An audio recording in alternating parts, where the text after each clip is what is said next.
lulusan D3. Kemudian diperbanyak akademi komunitas, kemudian kurikulum SMK dan sekolah vokasi perlu dukungan kajian yang mendalam tentang soft skill yang dibutuhkan industri. Ini soft skill ini saya sampaikan kepada Bapak Ibu karena kemarin waktu pelantikan juga ada materi itu. Sebetulnya kita untuk nembak hard skill itu atau keterampilan keras itu sangat kepontal-pontal itu bahasanya Pak Kerman. Jadi karena mesin teknologi terus berkembang, dengan mesin itu berkembang terus, kita untuk mengejar keterampilan itu sangat ngos-ngosan. Karena itu yang paling penting itu soft skill yang kemudian para calon tenaga kerja itu bisa di training dalam waktu singkat dan kemudian yang pertama bisa mengadaptasi pola kerja di industri itu, kemudian di training singkat saja dia bisa mengikuti perubahan peralatan-peralatan yang ada atau sistem kerja ada di industri. Nah, ini yang perlu pemikiran sangat serius dan tidak mungkin hanya pikir sendiri tanpa melibatkan pihak-pihak lain termasuk perguruan tinggi. Karena perlu dukungan riset, perlu dukungan perencanaan yang matang gitu. Jadi soft skill itu harus paling tidak sebagai entry point untuk kita mengejar link and match itu. Kalau hard skill-nya kita kepontal-pontal. Karena hard skill itu nanti bisa alibi. Saya sulit karena alat saya tidak mungkin bisa saya modernisasi, keuangan saya terbatas. Di luar di industri sudah alat-alat yang canggih, SMK-nya masih pakai alat-alat tahun 80-an.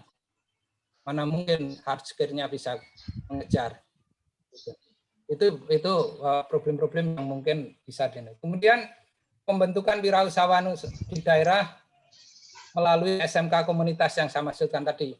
Jadi program-program pembelajaran di SMK itu tidak B tapi juga mengejar B, dengan dibuktikan nanti banyak pengusaha-pengusaha lokal yang lulusan SMK. Nanti kalau itu sudah kuat dan banyak, SMK-nya maju sendiri karena alumninya juga akan menyisihkan sebagian dari rezekinya untuk memajukan SMK-nya itu. Saya rasa itu. Kemudian ini yang secara umum kalau saya bentar riset bahwa daya saing daerah itu ditentukan oleh satu, kualitas SDM daerah, komitmen penentu perubahan termasuk anggota organisasi kita ini, kemudian ketersediaan sumber energi, kemudian kemudahan akses, kemudian profesionalisme pengelola.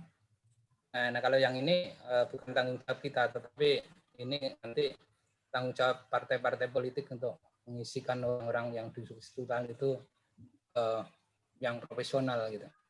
Kemudian produktivitas yang terukur dan berkelanjutan, efektivitas jaringan dan kolaborasi untuk sinergi, dan memiliki karakter produknya. Kalau NTT saya rasa cendana itu produk yang menjadi karakter, tapi mestinya ada anak-anaknya cendana-cendana yang lain yang muncul berbarengan dengan upaya kita untuk memajukan daerah. Ini data-datanya saya rasa tidak perlu saya ini ya, karena saya lihat NTT ini masih, saya membandingkan tidak dengan provinsi yang lain, tetapi dengan provinsi yang mendeklar komitmen bersama untuk maju, yaitu 8 provinsi kepulauan. Karena NTT itu menandatangani perjanjian bahwa dia masuk ke provinsi kepulauan. Yang temannya itu Kepulauan Riau, Balbel, NTB, Sulut, Sulteng, Maluku, Maluku Utara. Jadi kalau kompetitornya ini, jadi kalau membandingkan kemajuan NTT itu lihat 8 provinsi kepulauan yang lain itu.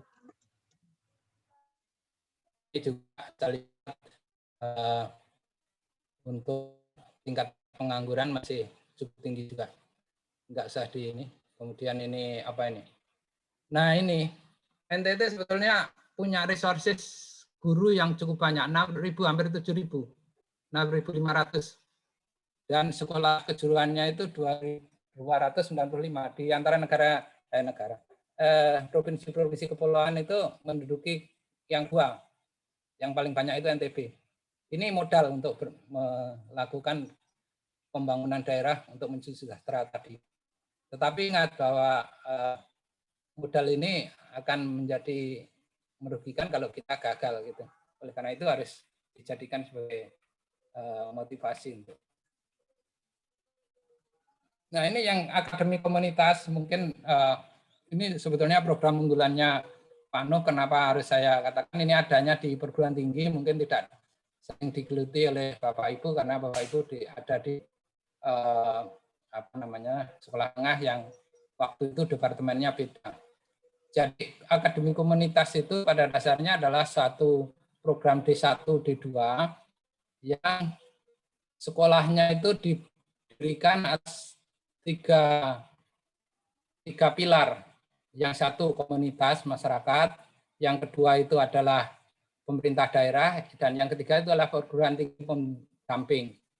Nah, sebelum mendirikan sebuah akademi komunitas itu harus riset potensi lokal, proyeksi kebutuhan tenaga kerja, plus kompetensinya apa, baru nanti digunakan kemudian juga modal sarana prasarana, komitmen bupati untuk membiayai dan lain sebagainya, kemudian didesain kurikulum untuk kemudian dilaksanakan satu pendidikan D1, D2.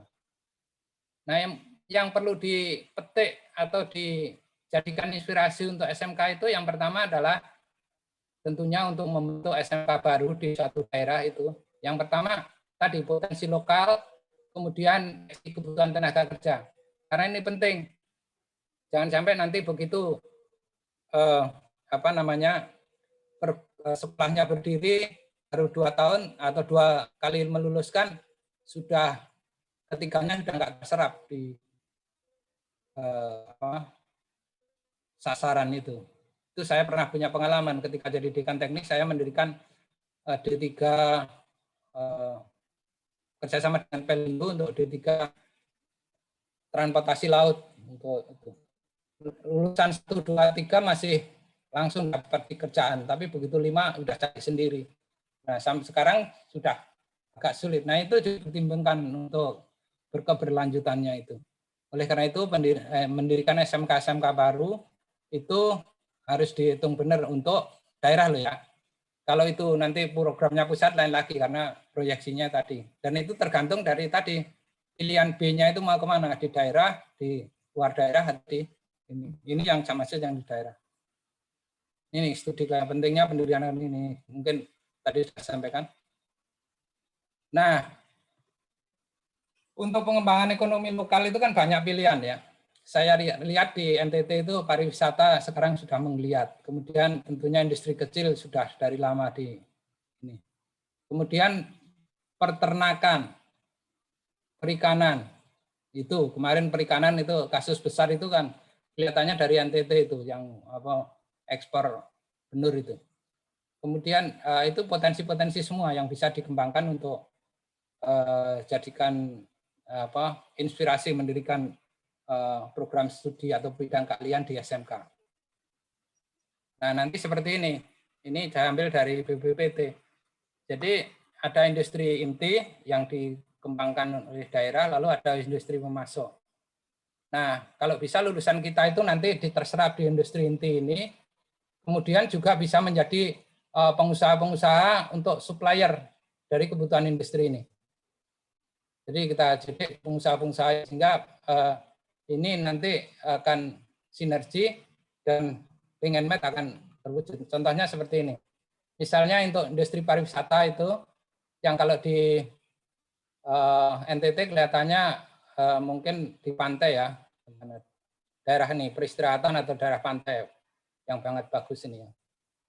Nah, ini perlu industri penyuplainya ini, yang masoknya itu, industri cenderamata, industri transportasi, industri konstruksi, akomodasi, operator wisata, layanan kesehatan, asuransi dan sebagainya. Ini yang harus dijadikan sebagai inspirasi untuk pengembangan bidang keahlian SMK yang berbasis komunitas yang saya sampaikan tadi. Jadi itu. Sehingga nanti kita bisa mensuplai pertama menyedot lulusan SMK untuk kerja di sini, kemudian membentuk pengusaha-pengusaha atau wirausahawan-wirausahawan di bidang ini untuk kita suplaikan kepada core bisnis inti dari pemerintah daerah yang kita kembangkan. Ya, saya rasa itu yang dapat saya sampaikan. Jadi, monggo menganyam buka wawasan saja. Terima kasih. Assalamualaikum warahmatullahi wabarakatuh. Waalaikumsalam warahmatullahi wabarakatuh. Terima kasih kepada Dr. Supriyanto. Pertama sekali tentunya kami mewakili dari teman-teman pengurus Ikatan Guru Vokasi Indonesia Maju mengucapkan ikut berbela-sungkawa atas meninggalnya saudara panjenengan. Semoga husnul khotimah. Seperti itu. Amin. Nah, tentunya apa yang disampaikan oleh Bapak Dr. Supriyanto tadi sangat kekinian, dan apapun itu SMK pada intinya itu adalah alumni atau terserapan sebagus apapun, baik itu BMB tadi bekerja maupun melanjutkan dan tentunya wirausaha. Potensi yang ada di NTT itu adalah wirausaha ini yang belum tentu ada di daerah lain. Inilah yang harus kita gali, sehingga di tema itu sangat menarik sekali. Kemudian di dalam bermitra, kalaupun toh bermitra itu disesuaikan dengan potensi yang ada di daerah tersebut. Kalau saya gambarkan tadi, apa yang disampaikan pada Pak Dokter itu sangat perlu sekali. Yang pertama itu adalah di dalam kemitraan itu ada namanya penyelarasan kurikulum antara dunia industri dengan pihak sekolah. Dan juga magang guru, ataupun juga guru tamu. Guru di kita perlu upgrade skilling atau upgrade di dalam kompetensinya. Karena apa? Teknologi itu akan terus berkembang terus. Seperti yang disampaikan tadi, kalau kita nggak ikut akan semakin ngos-ngosan. Karena di industri itu pesat sekali kemajuannya. Dan lagi tentang apa yang namanya guru tamu tadi, sangat perlu karena memberikan atmosfer. Orang yang bicara industri itu adalah harusnya orang industri. Itu akan lebih memberikan ruh dan tentunya akan warna lain di dalam siswa-siswa kita. Kemudian juga ada istilahnya tadi wirausaha. Ini potensi sekali kalau NTT itu. Tentunya kekinian digital marketing, akuntabilitas di dalam keuangan, cash flow-nya dan sebagainya ini merupakan tantangan dan juga potensi yang ada di daerah. Janganlah panjenengan yang disampaikan itu benar sekali. Kompetitor panjenengan itu adalah 8 provinsi yang ada di wilayah panjenengan. Tidak usah jauh-jauh melihat di Jakarta atau kami di Malang. Tentunya akan berbeda. Nah, potensi yang di panjenengan itu nggak ada di kami, itu seperti itu. Alhamdulillah sekali, terima kasih kepada saudara narasumber Bapak Dr. Priyanto tadi memberikan pencerahan, dan mohon nanti untuk stay dulu, tentunya ada sedikit banyak tanya jawab yang tentunya akan semakin digali oleh pihak penyelenggara atau DPW IKFIM NTT. Alhamdulillah. Ini kebetulan sebagai ketuanya itu Bapak ini lulusan dari Malang dan juga martirnya vokasi di NTT. Saya bersyukur sekali. Demikian gubernurnya, demikian juga kepala dinasnya. Begitu mendukung. Ini salah satu bentuk apa? Bentuk kesinergian. Ujung-ujungnya itu adalah nanti keterserapan. Kita merangkul di dalam birokrasi, kita merangkul di dalam industri, kita merangkul juga tentang poltek dan sebagainya. Itu adalah ke WBM tadi atau BM tadi. Terima kasih Bapak narasumber, ini pencerahan bagi kami semuanya, termasuk kami juga banyak belajar di sini juga. Kemudian dilanjutkan, sebentar ini ada telepon juga dari ketua. Halo Mas. Oh Alhamdulillah, siap. Dilanjutkan, sekarang adalah ini yang demikian kami merasa bersyukur. Dari PP itu bersyukur atas langkah-langkah DPW. Selanjutnya adalah dilanjutkan sambutan Kepala Dinas Pendidikan dan Kebudayaan Provinsi Nusa Tenggara Timur. Beliaunya adalah Bapak Linus Lucy SPD MPD. Ini merupakan Kepala Dinas Pendidikan dan Kebudayaan Provinsi Nusa Tenggara Timur. Untuk waktu dan kesempatannya kami persilahkan. Silakan Bapak.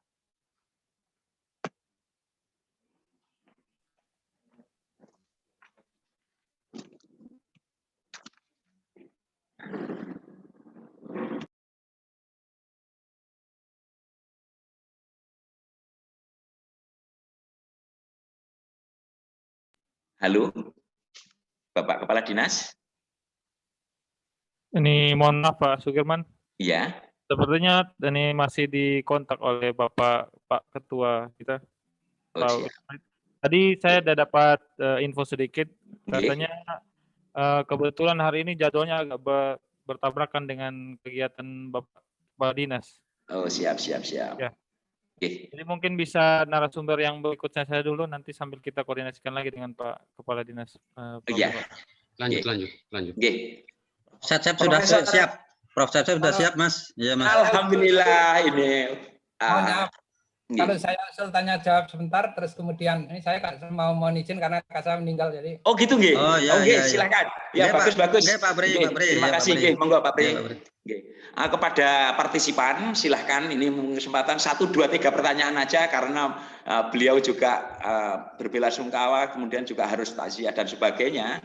Tentunya apa yang disampaikan tadi ada hal-hal yang perlu kita gali. 1, 2, 3 aja ya. Langsung saja, tidak usah chat kalau seperti itu.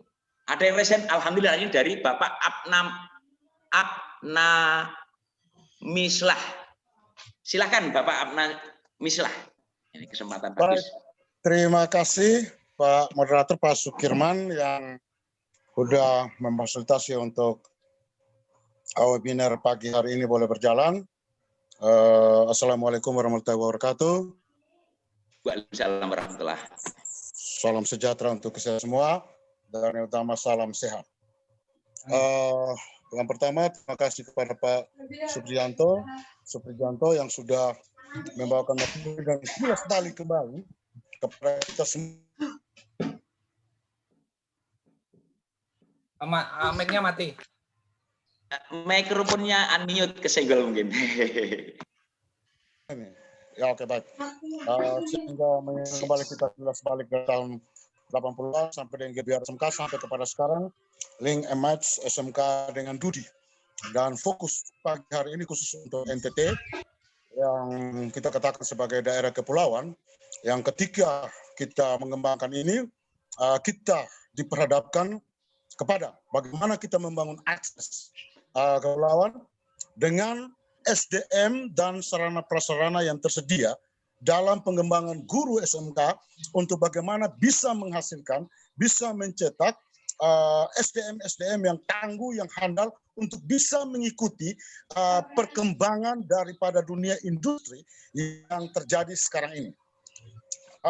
Saya dari SMK Mkokar, Kabupaten Alor, salah satu daerah tertinggal, daerah 3T, yang juga sulit dalam berkomunikasi, mengakses saja jaringan saja agak sulit, apalagi ketika kemarin masuk dalam proses pembelajaran BDR kami sulit, tetapi kami dengan segala upaya kami mampu untuk bisa menggapai siswa untuk bagaimana mereka bisa mendapatkan sejumlah pengetahuan, terutama kita harapkan adalah kompetensi atau skill kata sehubungan dengan SMK. Yang mau saya sampaikan di sini kepada Pak Suprijanto untuk mungkin sedikit bagi kita, benar ketika kita penyelesaian kurikulum maka situ magang guru, guru tamu dan sebagainya untuk bagaimana meningkatkan skill sehingga mereka bisa menghasilkan SDM yang baik. Kita kembali kepada daerah kepulauan kita tadi, maka mungkin saran saya ketika mungkin Pak Suprijanto juga masuk dalam tim untuk bagaimana pengembangan link and match SMK Dudi, yang perlu dibangun ini yang pertama ini adalah menyangkut dengan kesiapan guru, terutama tentang keterampilan. Karena sekarang untuk kita mendapatkan guru kejuruan itu sulit sekali, karena dari lembaga-lembaga khususnya LPTK atau FKP yang khusus untuk menghasilkan tenaga pendidik yang bidang spesifiknya itu sulit sekali. Contoh saya, pada kelompok usaha perjalanan wisata, pada kelompok perhotelan dan wisata, saya sulit mendapatkan guru-guru kejuruan. Kami terpaksa dapat dari yang umum, yang tidak basic pendidikannya itu tidak ada. Gitu. Itu sulit sekali ketika kita bagaimana untuk membangun, untuk menyiapkan sumber daya manusia dengan SDM yang mumpuni dengan tenaga pengajar yang ada. Ketika kita diperlukan para penyelesaian kurikulum dengan magang guru, kita juga sulit untuk bagaimana membangun, bukan bangun komunikasi, tapi dengan sumber daya yang dimiliki. Sumber daya dalam hal ini, minta maaf, oke, dalam dana BOS ada. Tetapi ketika tidak mungkin kita menganggarkan secara keseluruhan. memang harapan kita, seperti yang tadi Pak Supriyanto sampaikan, itu harapan kita ke depan untuk SMK, kita bawa masuk ke industri. Untuk bagaimana SDM itu bisa memenuhi standar dan diterima oleh dunia kerja, dunia industri. Di satu sisi, kita juga diperhadapkan dengan soft skill daripada peserta didik. Ini kalau di SMK, ini harus dibangun dulu. Ketika kita membangun suatu soft skill yang bagus kepada peserta didik, maka tentu sekolah harus ditunjang juga dengan guru yang memang dia tamatan dari lembaga kependidikan yang memang profesinya adalah profesi guru. Memang betul. Ketika pemerintah sudah buka untuk guru guru garis depan SPDGR untuk bisa ke sana, memang benar. Tetapi ketika itu tidak diikuti dengan misalnya pelatihan-pelatihan itu, maka sulit. Kalau dikembalikan kepada sekolah untuk magang, maka di satu sisi sekolah terkendala dengan anggaran untuk bagaimana, minta maaf, saya tidak orang sekolah yang besar, tapi karena kebetulan saya sekolah kecil, ada di daerah pedesaan yang saya juga sulit untuk menghadapi ini, tetapi saya mau. Contoh sekarang yang saya lakukan, Pak Supriyanto, minta maaf ini mungkin saya masukkan, yang saya lakukan untuk ujian sertifikasi maupun ujian UKK, kan saya masuk pada LSB SMK 1 Kupang, yang saya lakukan kali ini saya bawa ke Dudi. Artinya bahwa tempat penyelenggaraan ujian dan segala macam itu saya lakukan di salah satu hotel. Itu hanya dengan bagaimana? Untuk bagaimana saya mau membawa siswa ini sehingga Dudi langsung melihat. Dan juga guru ini saya bawa sehingga Dudi langsung melihat. Ketika lihat itu kekurangan yang terjadi pada guru, guru juga bisa lihat, oh ternyata yang kita lakukan selama ini. Nah, kembali kepada basic guru, karena saya punya guru bukan dari FKIP. Mereka dari Terima kasih. umum. Gitu. Yeah. Ada itu yang pertama. Yang kedua, ini mungkin bukan pada Pak Supriyanto, tetapi saya mau singgung tentang peran IKFIM. Peran IKFIM dalam hal ini sehubungan dengan yang tadi saya sampaikan itu, yaitu bagaimana peran IKFIM untuk penyiapan. Bukan penyiapan, tapi ya bahasa seperti itu. Artinya bahwa penyiapan dalam hal ini mungkin IKFIM bisa berpikir untuk ada satu forum, bukan forum tapi semacam ada kelompok guru kejuruan yang mungkin melalui IKFIM dilatih bersama dengan Dudi yang mumpuni, gitu. Contoh tadi Pak Supriyanto sampaikan untuk NTT pengembangan pariwisata itu bagus. Saya sekolah pariwisata dan saya perkembangkan ini, saya sementara berusaha untuk bagaimana sekolah juga memiliki satu tempat wisata sebagai tempat praktek anak, tetapi belum sampai ke sana. Tetapi ketika mungkin IKFIM dia berpikir tentang hal ini, kerjasama atau kolaborasi yang kita bangun mungkin bisa mengarah sana. Kita jangan berpikir dulu menyangkut dana, tetapi kita berpikir kolaborasi untuk bisa mungkin ada potensi apa yang kita kembangkan. Ketika potensi itu kita kembangkan, saya yakin, hakul yakin bahwa ketika kita dorong kepada pemerintah, pasti pemerintah akan melihat dan pasti pemerintah akan mohon izin. Terima kasih. Mungkin itu saja. Terima kasih. Alhamdulillah, saya senang sekali atas semangatnya dari Bapak Obi Suru. Ini dari pariwisata cocok sekali apa yang disampaikan tadi. Untuk selanjutnya, monggo bisa ditanggapi. Mungkin yang pertanyaan IKFIM nanti kami yang menjawab. Silakan. Terima kasih Pak Abnamillah ya. Jadi yang ideal untuk Link and Match itu sebetulnya sekolah kedinasan. Nah, bisa nggak SMK itu dibuat seperti sekolah kedinasan? Lapangan pekerjaannya sudah jelas, artinya berapa kebutuhan dan sebagainya itu jelas. Oleh karena itu usul saya, SMK atau bidang keahlian, jangan dirikan SMK nanti banyak membentuk bidang keahlian itu on off.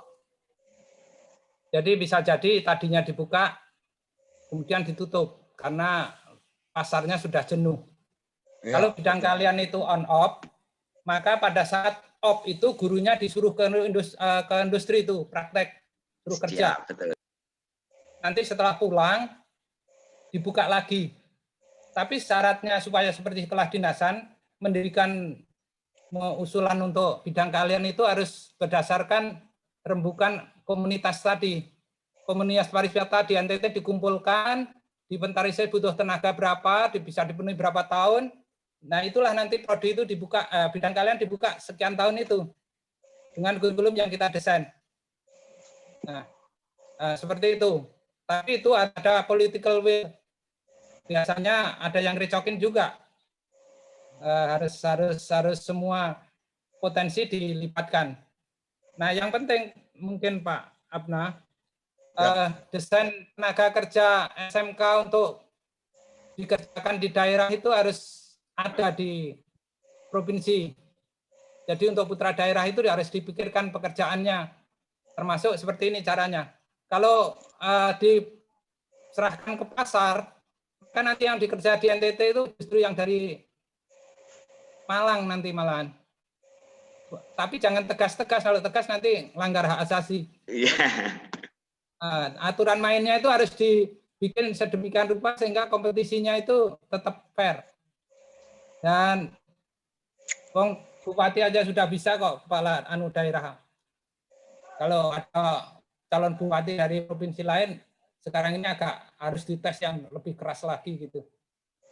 Nah, nanti kalau Bapak mendirikan SMK program berdasarkan komunitas pariwisata di NTT, maka nanti sudah jelas itu lowongan itu akan terbaca sekian, cara mengisinya dengan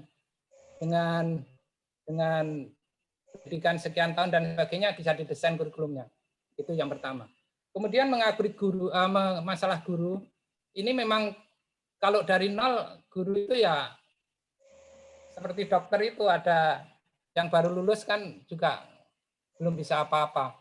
Maka saya setuju ada kerjasama yang kuat antara Depnaker khususnya yang membawahi pelatihan-pelatihan itu untuk membuat program pelatihan guru. Jadi yang namanya BLK itu jangan hanya pelatihan masyarakat, pelatihan guru pun harus dibuat dan dianggarkan oleh daerah supaya gurunya tidak ketinggalan teknologi terkini itu.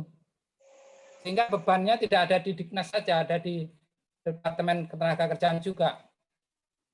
Nah, itu yang mungkin. Nah, itu hanya bisa kalau di antara kita itu duduk bareng sering ngobrol gitu.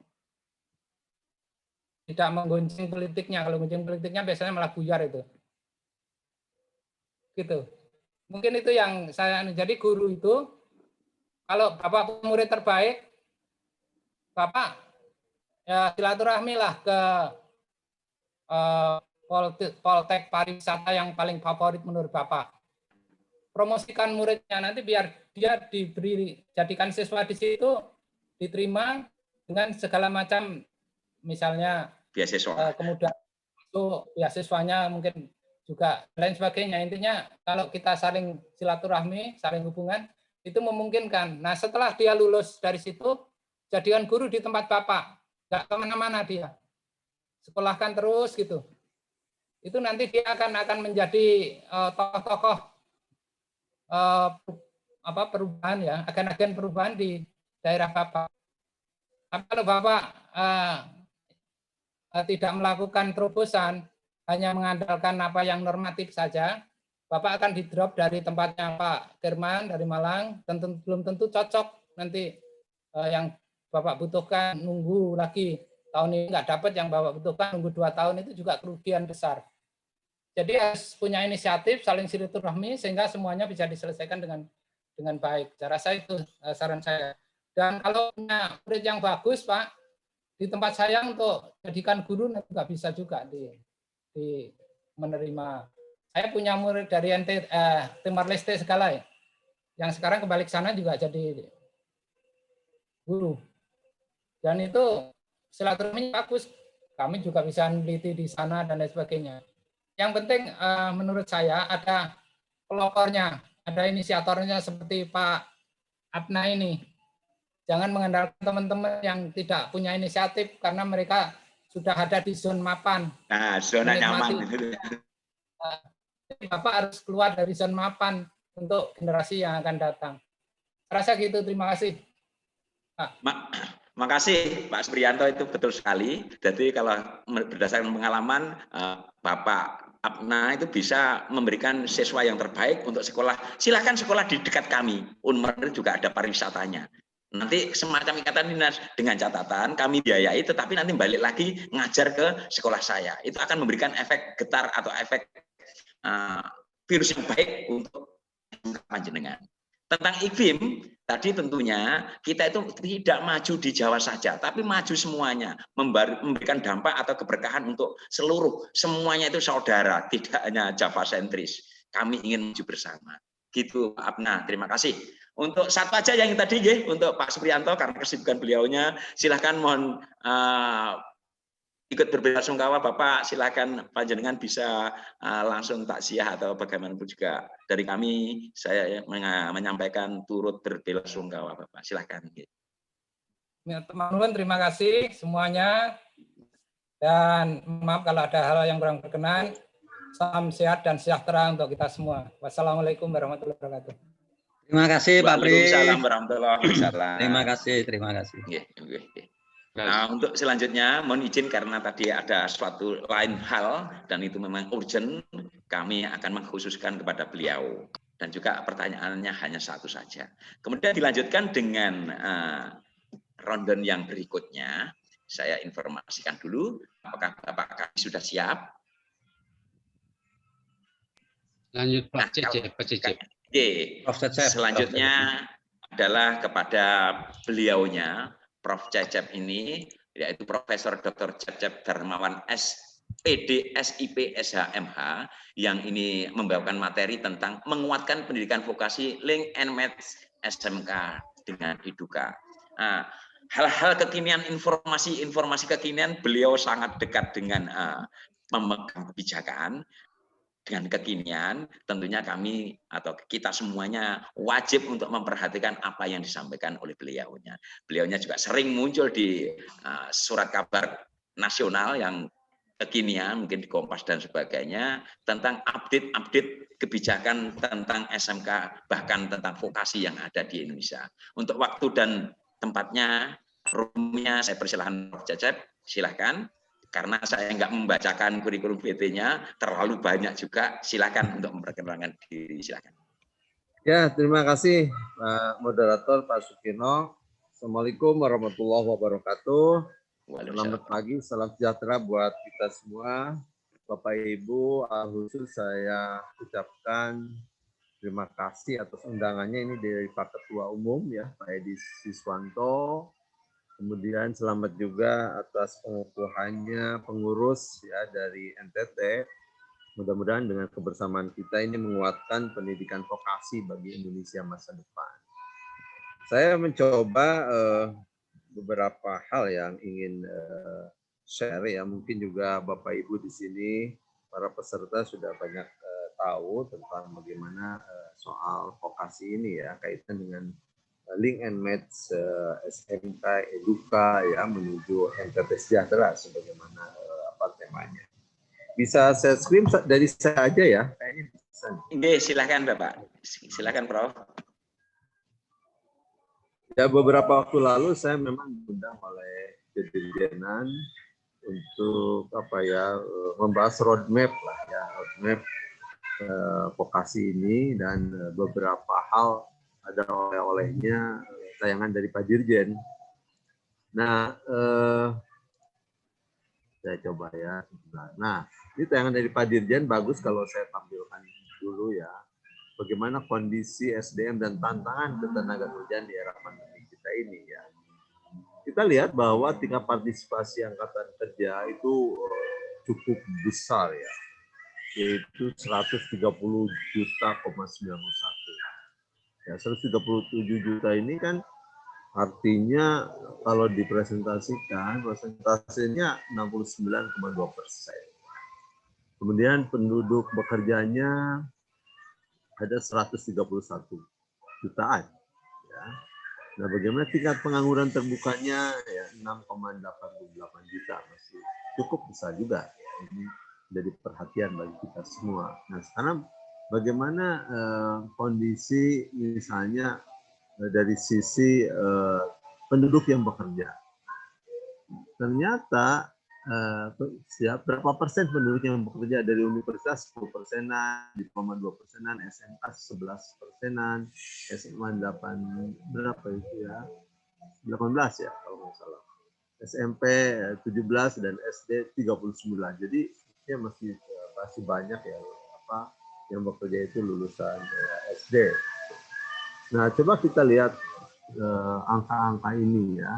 Kalau kita bandingkan bagaimana tingkat pengangguran terbuka, ya ini yang tayangan Pak Dirjen ini ya, dari dominasi lulusan SMK kita masih 8,49%. Nah, ini artinya ini jadi perhatian bagi kita semua ya, bagaimana kita punya SMK ini bisa menjadi faktor pendorong ya bagi penciptaan lapangan pekerjaan ini. Nah, berikutnya coba kita lihat tayangan berikutnya. Nah, ini potret ya, potret pekerjaan masa depan. Menurut World Economic Forum 2025, 80 juta pekerjaan saat ini hilang ya dengan cepat. 97 juta pekerjaan baru tumbuh dengan lambat. 97% pemimpin bisnis membutuhkan new skill. Bayangkan. Dan konsekuensinya 50% pekerja butuh reskilling ya. Jadi reskilling ini skilling atau skill kita itu sebetulnya harus diperbaharui ya dengan 40% core business yang berubah. Kemudian 43 pengusaha akan mengurangi tenaga kerja manusia. Ya, dampak COVID-19 mempercepat digitalisasi dan remote working sebesar 84%. Ini besar juga. Ya, bayangkan dengan dampak COVID ini, maka digitalisasi itu menjadi bagian yang tak terpisahkan. 34% pengusaha akan menggunakan tenaga kerja profesional kontrak. Nah, ini juga soal pekerja kontrak ya, harus jadi perhatian. Di 2025 diperkirakan hanya 53% pekerjaan yang butuh manusia. Artinya hampir setengahnya ya melalui otomatisasi mesin gitu ya. Ini perhatian bagi kita untuk mencapai 2025. Nah, ini saya kutip juga dari Rensranya Dirjen Pendidikan Vokasi.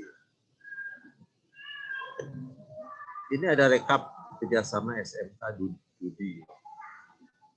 14 ribuan yang memerlukan kerjasama SMK. Kemudian ada 272.788 kerjasama antara SMK dengan Dudi. Kemudian ada 190.842 yang menjadi mitra SMK, 87 bidang usaha mitra industri SMK. Ya, ini jalinan kerjasamanya ada beasiswa, ada diklat, kelas industri, magang guru, on the job training, PKL, rekrutmen, sarpras, sertifikasi, workshop, dan lain-lain. Dan bisa dilihat di tayangan ini. Nah, yang penting lagi adalah ini bahan tayangan dari Pak Dirjen juga, ya soal 8+I ini, yaitu mengenai kaitan dengan kurikulum, kemudian pembelajaran berbasis proyek real dari Dudi, ya, kemudian jumlah dan peran guru dosen dari industri, expert dari Dudi, kemudian magang praktek kerja industri atau praktek ini, ya praktek ini minimal 1 semester.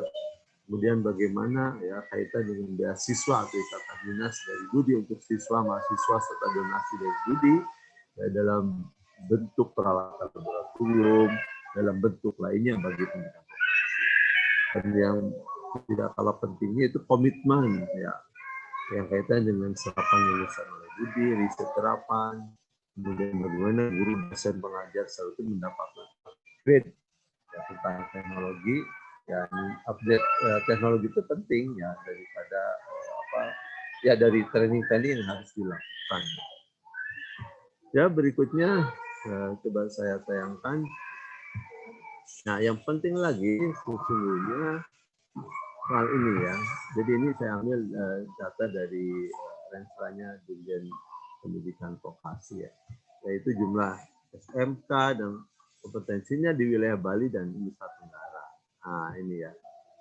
Jadi jumlah SMK ada 784, mayoritas kompetensinya teknik komputer dan jaringan ini 10%, farmasi 8%, rekayasa perangkat lunak 6%, pemasaran 5%, dan multimedia 5%. Jadi ini gambaran yang yang didapatkan di lapangan seperti ini. Nah, Bapak Ibu dan para peserta, coba kita lihat bagaimana kondisi lainnya ya. Nah, jadi saya melihat pengembangan bidang-bidang vokasi di era industri itu harus diarahkan kepada beberapa hal. Misalnya bagaimana nanti itu hasil-hasil vokasi itu melahirkan ahli media. Ya. Dalam konten-konten lain, misalnya harus ada yang menangani cyber security, ya. Kemudian konten kreator, kemudian digital public relation. Dan yang tak kalah pentingnya adalah soal digital market. Nah, digital market. Jadi setidak-tidaknya 6 poin ini ya harus menjadi fokus gitu bagaimana pengembangan bidang vokasi di era industri revolusi industri 4.0. Nah, berikutnya coba kita pahami bahwa ternyata ada tantangan utama dalam pendidikan vokasi. Saya melihat setidak-tidaknya ada 7 ya. Jadi sekolah selama ini lebih diarahkan kepada pendidikan yang sifatnya ya dominasinya masih akademik. Pendidikan vokasi selayaknya menjadi andalan bagi sekolah-sekolah di berbagai daerah. Kemudian para penentu kebijakan dan pelaksana pendidikan vokasi itu harus merubah mindset-nya bahwa pendidikan vokasi memiliki poin amat penting dan urgensi bagi pembukaan lapangan kerja baru dan mendorong sektor industri yang dapat mendongkrak perekonomian bangsa secara signifikan.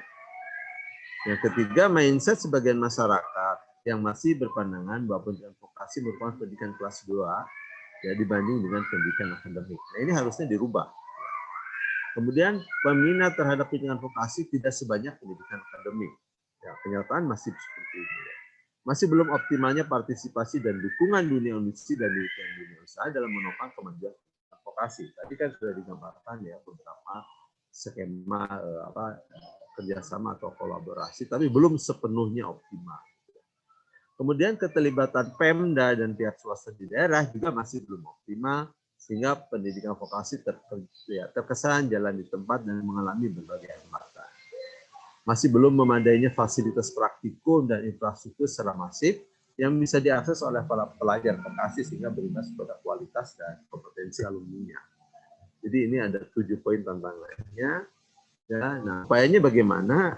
Saya punya pandangan seperti ini ya. Upayanya misalnya perlu adanya upaya agar bidang vokasi Indonesia menjadi andalan bangsa ini dan menjadi menjadi bangsa yang ramah gitu. Ramah terhadap apa? Ramah terhadap vokasi.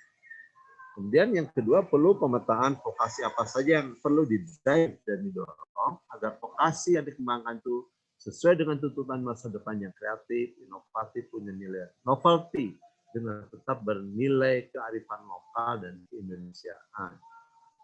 Yang ketiganya, vokasi membutuhkan kreativitas dan daya imajinasi kaum milenial. Nah, sekarang kan kaum milenial itu selalu didengung-dengungkan. Jadi ini juga harus menjadi bidikan ya, bagaimana vokasi ini cocok dengan kehidupan kaum milenial.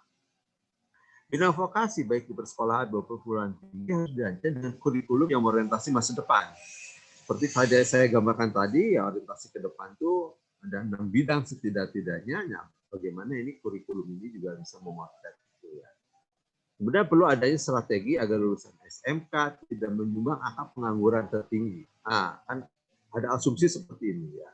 Jadi tidak menyumbang itu angka pengangguran. Kemudian melakukan reevaluasi dan reorientasi SMK di daerah yang disesuaikan dengan tuntutan masyarakat lokal, serta berkesesuaian dengan arah pendidikan dan jenis pekerjaan masa depan.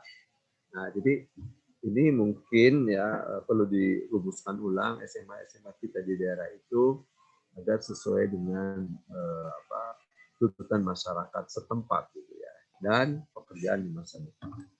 Kemudian vokasi di SMK harus ada terobosan. Selain kurikulumnya harus berorientasi masa depan, juga dirancang model soft skill yang baik agar para alumni kelak menjadi wirausahawan atau entrepreneur yang menciptakan sebanyak-banyaknya lapangan pekerjaan. Jadi bukan hanya sebagai pekerja, tapi juga menjadi entrepreneur. Ya.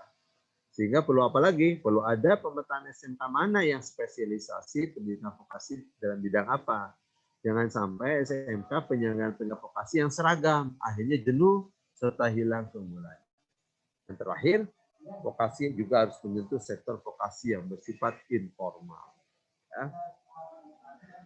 Mungkin itu pikiran-pikiran yang bisa di-share dalam kesempatan ini, ya, Pak Moderator, para peserta. Dan kita lihat bagaimana masalah-masalah utamanya ya dalam kaitan dengan penyerapan lulusan SMK. Misalnya, dasar utamanya pemerintah daerah ya belum memiliki pemetaan yang baik sebelum pendirian SMK di daerah.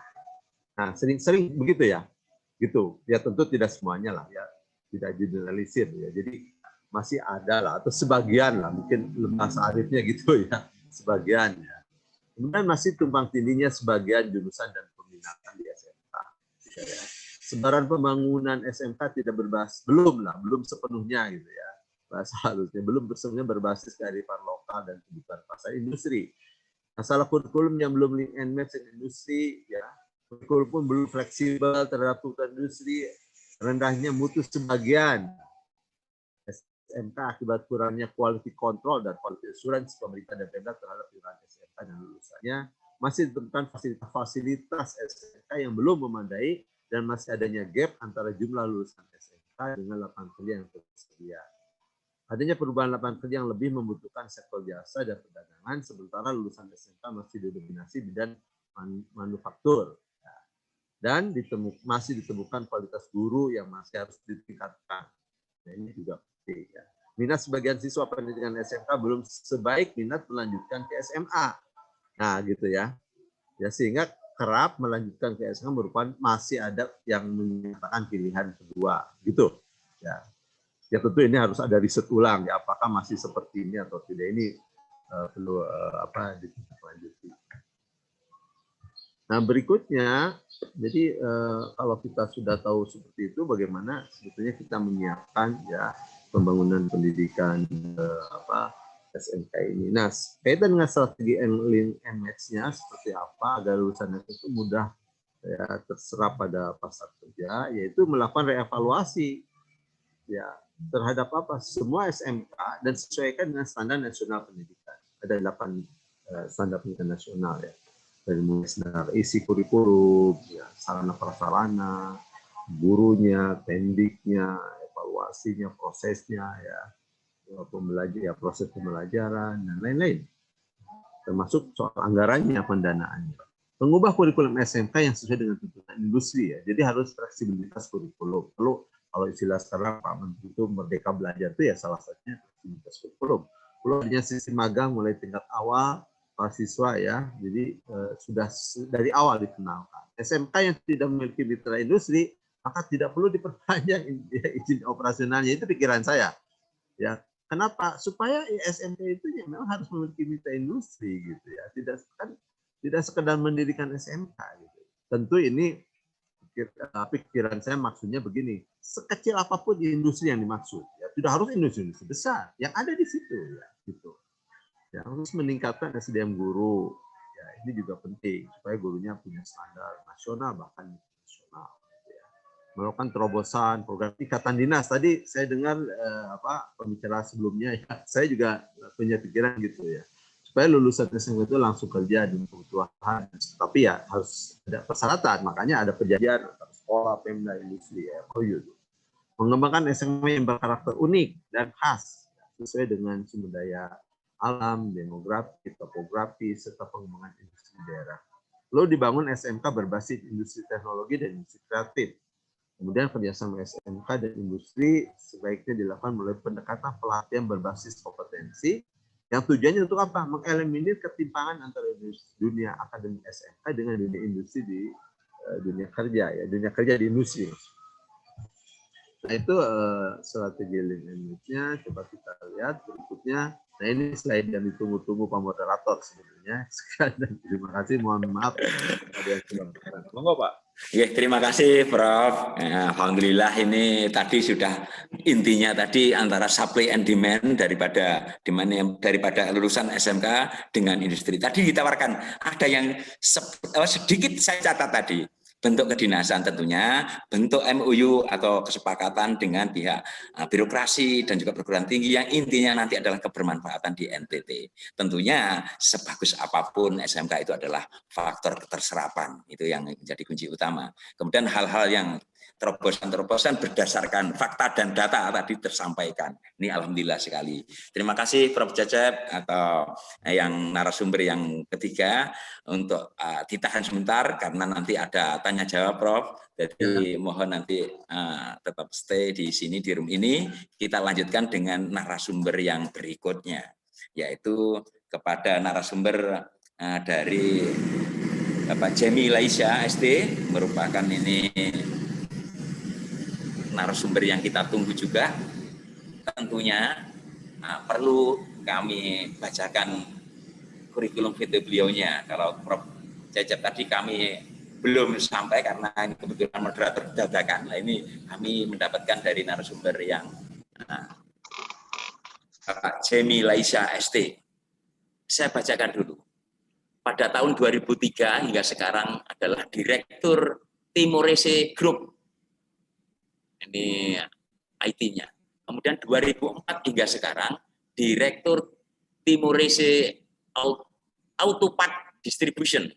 Kemudian 2012 hingga sekarang perusahaan real estate, ini meliputi Kupang, Sumba, dan Flores. Sekolah Pengusaha Lasaindo School of Entrepreneur, Sekolah Internasional ESCS Kupang. Kemudian 2008 hingga sekarang mendirikan Excellent Spirit Christian School. Ini alhamdulillah beliaunya juga selain pengusaha juga sangat peduli terhadap pendidikan. Kemudian pengalaman organisasi, Ketua Kadin Kamar Dagang dan Industri Kota Kupang. Kemudian Wakil Ketua Umum BPD HIPMI NTT, Bendahara Apkomindo, Asosiasi Pengusaha Komputer NTT. Ketua Kanitra Ikatan Alumni Uni UK Petra NTT. Kemudian Ketua Bidang Informatika Gatensi NTT, Regional Direktur Full Gospel Business Map Fellowship Internasional, Pengurus Apindo Kota Kupang, Ketua BPC Perkantas Nusa Tenggara Timur, Ketua Bidang Real Estate Indonesia atau REI NTT, Sekretaris Umum AKLI NTT, Ketua Relawan Teman Victor NTT, Wakil Sekretaris PSMTI NTT, Associate Lembaga Pelayanan Mahasiswa Indonesia atau LPMI, Associate Alumni SMP Negeri 1 SUE 93, dan alumni SMA N1 SUE 96. Ini tentunya ternyata usianya di bawah saya. Pembina Jaringan Peduli Anak Bangsa NTT, anggota Teman Jokowi NTT, Wakil Bendahara 1 DPD Partai Golkar NTT. Nah, terima kasih, ini tentunya tepat sekali kayaknya dari NTT sendiri membangun daerahnya sendiri bersama-sama dengan IKIM. Untuk waktu dan kesempatannya saya persilahkan Saudara Bapak Jemi. Jadi baik, terima kasih. Shalom. Assalamualaikum warahmatullahi wabarakatuh. Waalaikumsalam warahmatullahi wabarakatuh. Salam sehat buat kita semua.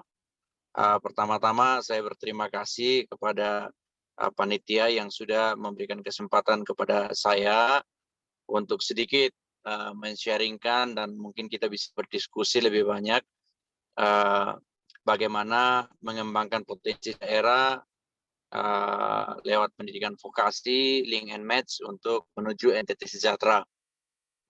Saya minta maaf karena saya dalam perjalanan dari Kupang menuju ke TTU, jadi saya tidak sempat untuk menyertakan materi saya di dalam slide. Namun ada beberapa poin yang saya pikir ini menjadi sesuatu yang menarik. Pertama, tentang SMK itu sendiri, saya pikir yang sudah disampaikan oleh pembicara yang sebelum saya, Pak Profesor, saya pikir itu sudah menjadi satu catatan yang sangat penting ya. Kalau saya melihat dunia SMK saat ini, saya pikir ini sebenarnya satu pendidikan yang menarik, menjadi satu pendidikan satu strategi pengembangan pendidikan yang sangat menarik. Namun ada beberapa catatan kritis yang saya kira bisa menjadi catatan kita bersama. Pertama, saya melihat belum ada satu sistematika kerjasama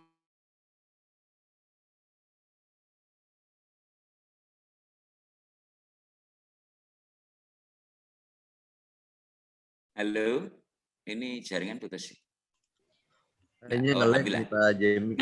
Silakan dilanjut Bapak Jemi.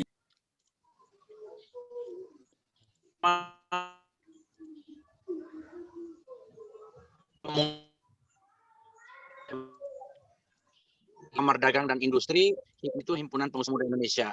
Kenapa saya meminta untuk segera dibuatkan semacam MOU di daerah baik tingkat provinsi maupun tingkat daerah, karena kalau mau bangun link and match sudah pasti harus ada peran swasta. Saya mencontohkan dulu waktu kami kuliah, program link and match itu sudah terjadi di tingkat university. Dan bahkan itu setiap minggu itu ada program yang mendukung link and match itu. Jadi kalau dulu kami itu lembaga-lembaga swasta itu diundang secara khusus setiap minggu itu harus berbicara di depan kami. Sehingga ketika kami tamat, itu sebelum tamat pun kami sudah bermimpi bahwa kami harus jadi pengusaha pada waktu itu. Ataupun sebelum kami tamat, itu kami sudah berpikir kalau kami bekerja di luar, itu kami punya bayangan seperti apa dunia kerja itu. Dan itu setiap minggu. Setiap minggu. Setiap minggu dilakukan. Nah, saya lihat SMK masih belum atau jauh untuk melakukan program-program seperti itu. Jadi kalau usul saya itu pertama harus segera dibangun kerjasama, baik mungkin kepala dinas PPO tingkat provinsi. Kami membuka diri, mungkin setelah ini kita bisa berkomunikasi untuk membangun kerjasama, membuat MOU bagaimana Kadin atau mungkin HIPMI itu menjadi semacam bapak asuh atau mungkin menjadi partner bagi SMK-SMK di daerah. Ya, kami kalau dari dunia swasta itu sebenarnya kami sangat membuka diri kapan program ini dimulai. Ya, kami juga tentunya baik Kadin atau HIPMI itu kan punya tanggung jawab untuk mengerjakan salah satu visi misi daripada Pak Jokowi untuk menciptakan entrepreneur sebanyak-banyaknya di NTT bahkan di Indonesia. Nah, tapi ini belum dikerjakan. Saya pikir kalau SMK bisa bergandeng tangan dengan HIPMI dan Kadin, saya pikir ini jadi salah satu program yang baik. Itu yang pertama. Yang kedua, kalau saya lihat itu memang SMK juga harus mulai mengembangkan atau melakukan program-program semacam mungkin pameran atau ada satu kegiatan bersama-sama secara matang untuk apa? Untuk jadi SMK itu membuka diri untuk membuka lowongan kerja, atau mungkin juga hanya sekedar dunia swasta itu memperkenalkan kepada SMK itu bagaimana dunia kerja itu sebenarnya lewat pameran-pameran, bursa kerja bisa saja bukan hanya bursa kerja ya, tapi bursa dunia kerja. Jadi dunia kerja itu memperkenalkan diri kepada siswa-siswa SMK itu tentang dunia kerja yang seperti apa. Nah, itu juga menjadi satu catatan poin penting. Yang kedua, saya setuju dengan Profesor tadi yang sebelumnya yang berbicara terakhir ya. Pak Profesor mengatakan bahwa justru SMK itu justru yang paling mengetahui potensi daerah itu SMK. Nah, SMK sebelum dibangun itu memang seharusnya sudah lewat penelitian bahwa daerah tersebut itu potensi daerahnya apa, peluang kerjanya, peluang usahanya, itu justru SMK yang harus tahu, SMK yang harus punya data-data itu. Nah, ketika SMK itu berdiri, harusnya SMK itu sudah harus punya data-data itu, dan itu menjadi satu poin penting. Kalau tidak, maka sayang sekali bahwa SMK itu ada justru bukan untuk mengurangi pengangguran, tetapi justru menambah pengangguran. Nah, itu hati-hati. Ya, jadi kalau khusus saya juga, saya pikir begini, dengan adanya Kadin atau HIPMI, dengan adanya pengusaha-pengusaha yang ada di daerah, maka SMK-SMK yang ada itu bukan hanya melakukan praktek kerja selama 3 bulan, bukan, tapi magang kerja setelah tamat pun bisa kita lakukan bersama-sama. Dan saya pikir ini kalau dilakukan, saya pikir itu akan membawa dampak yang baik. Jadi misalnya program bagaimana tamatan SMK itu 1 tahun magang.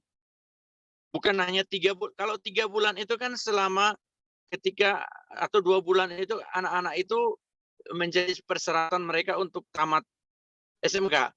Tapi bisa juga kita buat misalnya tamat 1 tahun magang. Karena magang 2 bulan, 3 bulan tidak cukup bagi seorang siswa untuk menjadi tenaga profesional.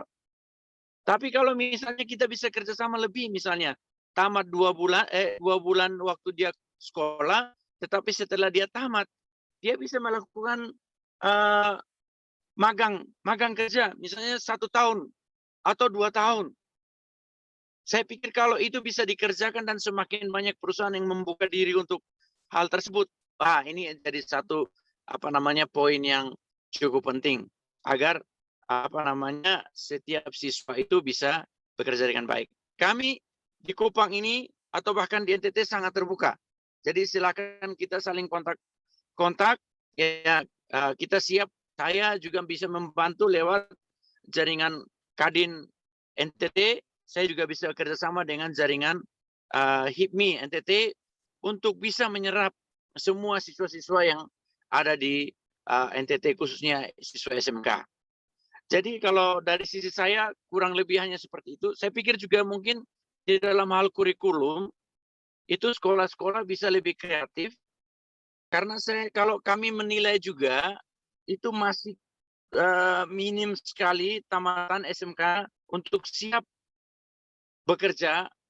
Padahal seharusnya SMK itu ketika siswanya tamat harusnya sudah bisa siap. Nah, masalah paling penting yang kami dapatkan di lapangan itu bukan masalah skill. Kalau masalah skill itu 1 tahun, 2 tahun, saya yakin bisa selesai. Masalah paling penting ketika kami ada di lapangan itu adalah masalah karakter, masalah sikap. Masalah karakter ini 90% masalah tamatan SMK belum siap di lapangan. Nah, ini perlu kita diskusi bersama.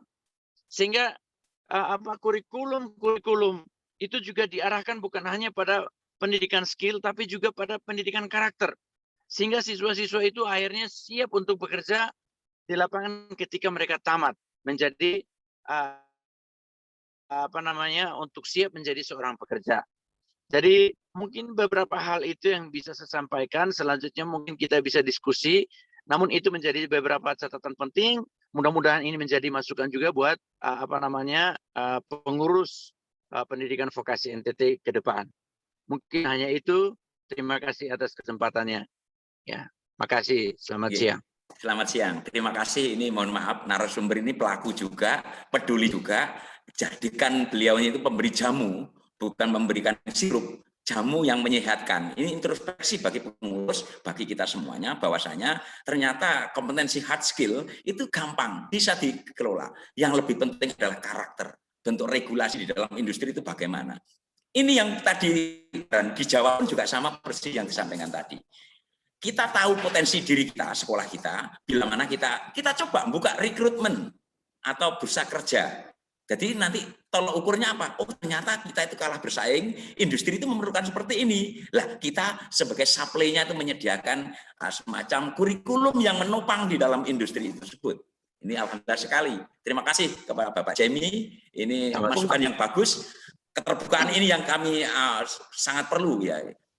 Merubah mindset itu lebih sulit. Jiwa kolaboratif, bagaimana sikap jujur, bagaimana etos kerja, dan yang paling penting adalah regulasi industri. Itu harus kita pahami betul, karena sangat berbeda. Atmosfernya saja berbeda antara industri dengan sekolah. Makasih Pak Jemi. Sama Pak. Selanjutnya mungkin dari Bapak Kadis sudah siap. Ini kesibukan beliau juga luar biasa, karena tentunya ini berkaitan dengan musimnya UKK, uji kompetensi dan ulangan-ulangan dan sebagainya. Apakah Pak Kadis sudah siap? Lanjut Pak. Kadis ada kegiatan lain. Nanti siap. Ya. Bang Irman, Inggih. ini kalau ada Siap. pertanyaan Prof Cecep juga karena ada acara barangkali Ya. dibuka Oh, siap, pertanyaan siap. dulu dengan Prof Cecep Ya. ya karena Prof Oke, Cecep juga silakan. waktunya Ini terbatas. karena mohon maaf dari NTT ini karena orang-orang daerah, dalam artian mereka yang memiliki daerah pada Bapak Jemi, mohon diikhlaskan. Prof Cecep ini saya yakin kesibukannya luar biasa. Kita khususkan untuk Prof Cecep. Silakan Ya, boleh, yang present. Kita kasih kesempatan, tolong nanti di dalam memberikan pertanyaan atau mungkin masukan yang padat, jelas dan singkat karena beliaunya juga berkegiatan, tentunya memberikan kesempatan kepada yang lain juga. Nah, silakan bisa raise hand, bisa langsung ditanggapi nanti. Saya perhatikan ini masih Pak Apna Milah. Saya kasih kesempatan yang lain dulu, nggih. Bentar dulu. Belum ada. Kalau ada kembali lagi ke Pak Apna Milah. Baik, terima kasih Pak Sukirman. Mohon maaf, tadi saya tidak sempat ikuti materinya Pak Cecep, tapi saya tertarik dengan materinya Pak Jemi Lasa. Apa bisa, kalau Pak Jemi Lasa ada boleh saya ke sana, boleh? Nanti aja, ini karena urgensitas daripada Prof Cecep, jadi kita khususkan. Oh. Nanti kita gali lebih dalam lagi kepada Bapak Jemi, Pak Apna Mislah. Ya, Terima kasih, Pak. ini perlu kita diskusi lebih matang lagi untuk yang Pak Jemi langsung baguskan. Siap. Baik, mungkin saya Pak untuk Pak. Oh, silakan dari siapa tolong disebutkan. Pak Wahyudi, silakan. Ini mumpung ada Prof Cecep, ini jarang ketemu, kita bisa live atau mungkin bertatap maya, biasanya lewat tulisan-tulisan saja. Silakan. Pak. Ini Pak, tadi saya perhatikan dari materinya Pak Cecep, terima kasih untuk kesempatannya.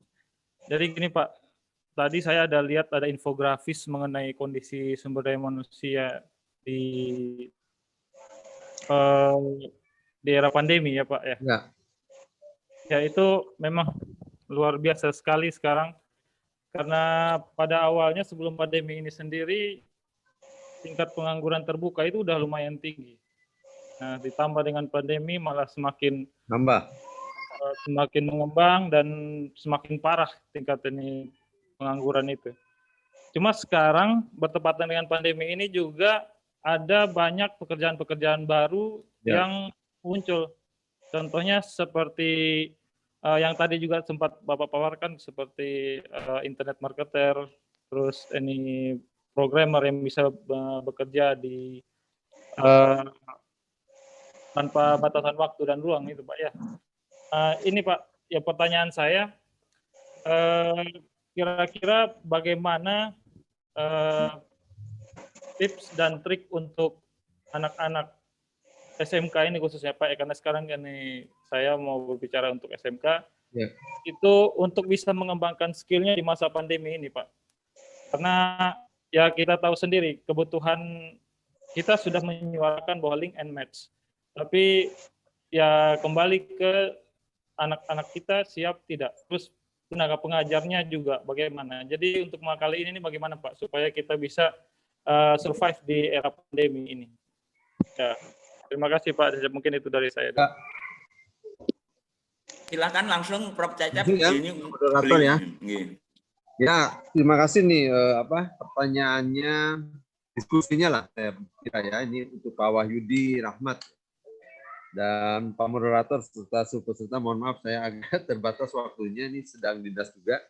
Jadi begini, gambaran-gambaran yang tadi, yang ada tambahan pengangguran karena pandemik sampai 5 jutaan ya, kalau tidak salah tadi digambarkan, itu artinya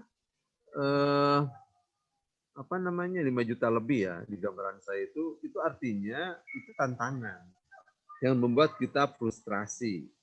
Justru SMK ini disinilah waktunya menurut saya, di mana kita sedang mengalami apa yang disebut dengan disrupsi pendidikan, ya, dan COVID ini mempercepat disrupsi itu, dan kita semua kaget, tapi sebenarnya kita juga sedang diuji agar kita survive, ya.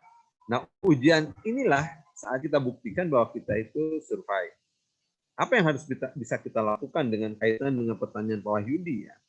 Link and match yang seperti apa, kemudian kita menyiapkan SMK itu sehingga SMK itu tadi tidak melahirkan para pengangguran, tapi justru melahirkan pekerja sekaligus entrepreneur.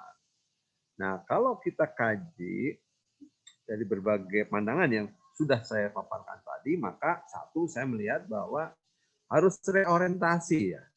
Apalagi dengan pola pekerjaan yang banyak yang ditutup, banyak yang terbuka di era revolusi industri ini.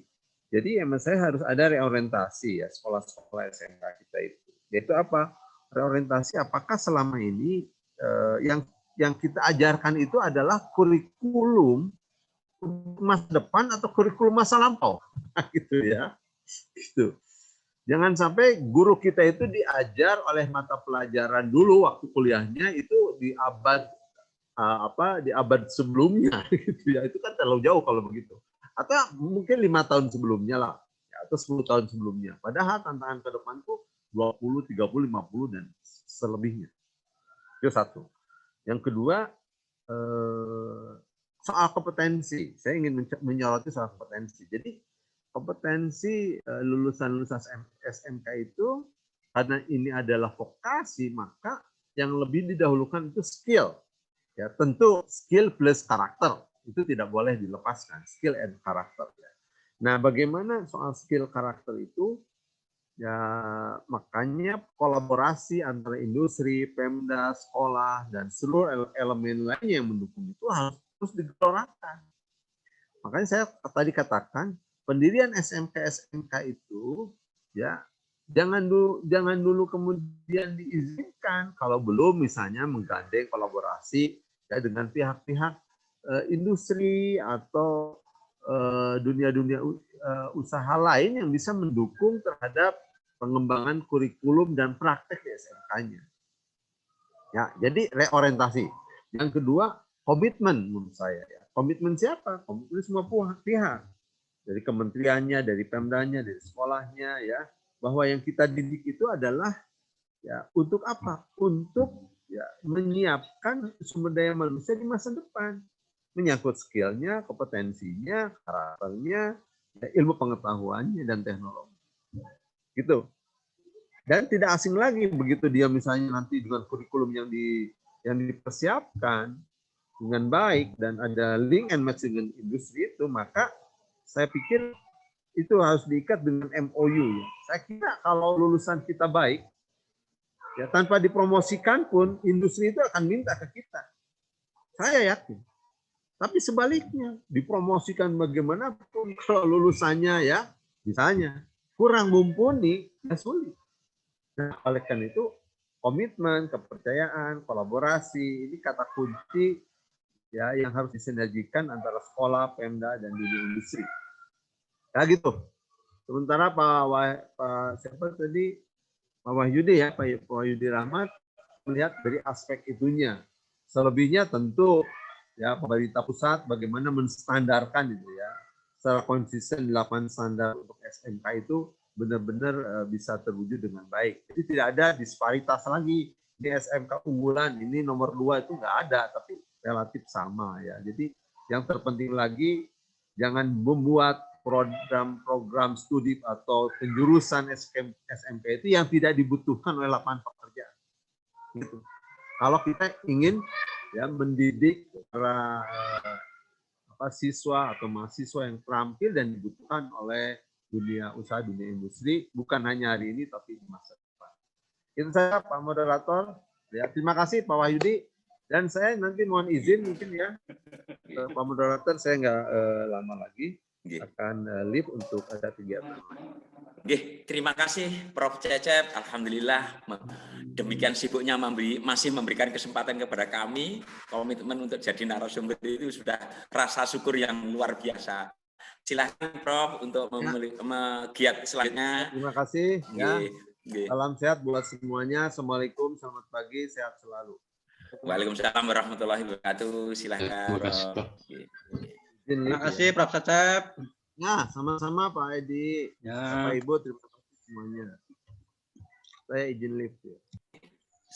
Tadi kalau boleh saya simpulkan dari Profesor Cecep bahwasanya kita dalam membuka SMK tentunya disesuaikan dengan kearifan lokal, potensi daerah, SDM yang ada. Persis ngeling dengan apa yang disampaikan oleh Bapak Jemilasa tadi.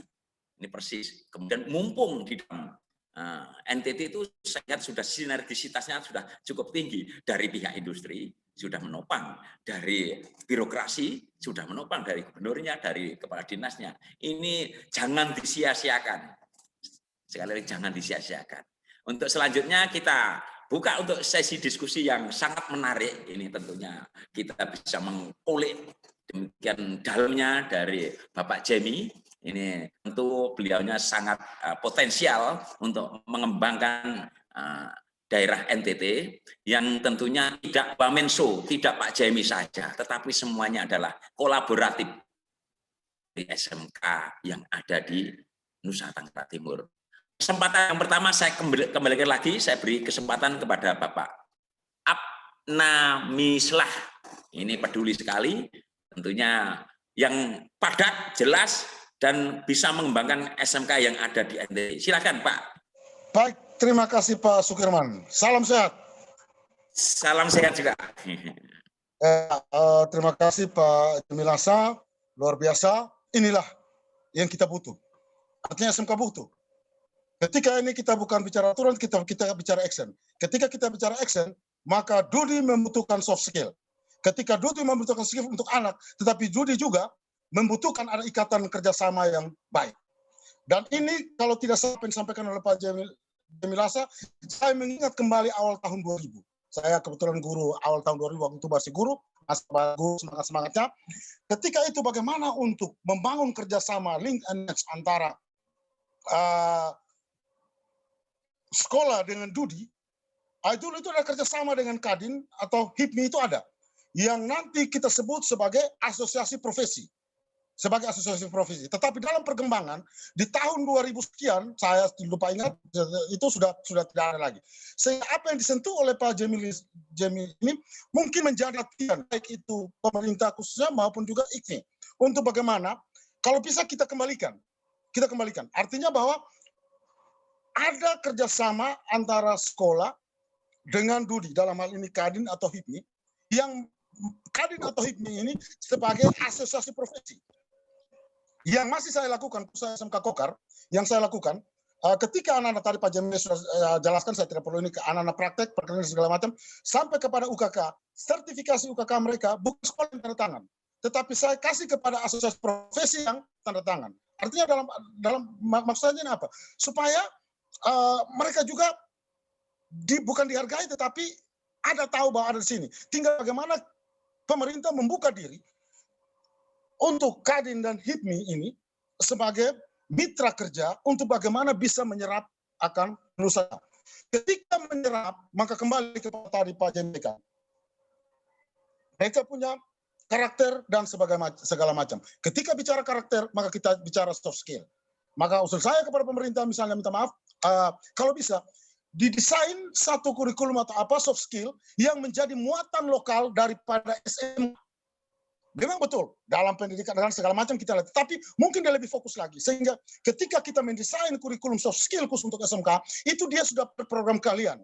Misalnya, saya punya kepada UPW dan perhotelan, soft skill yang kita sampaikan kepada mereka tentang karakter, bagaimana karakter mereka sebagai seorang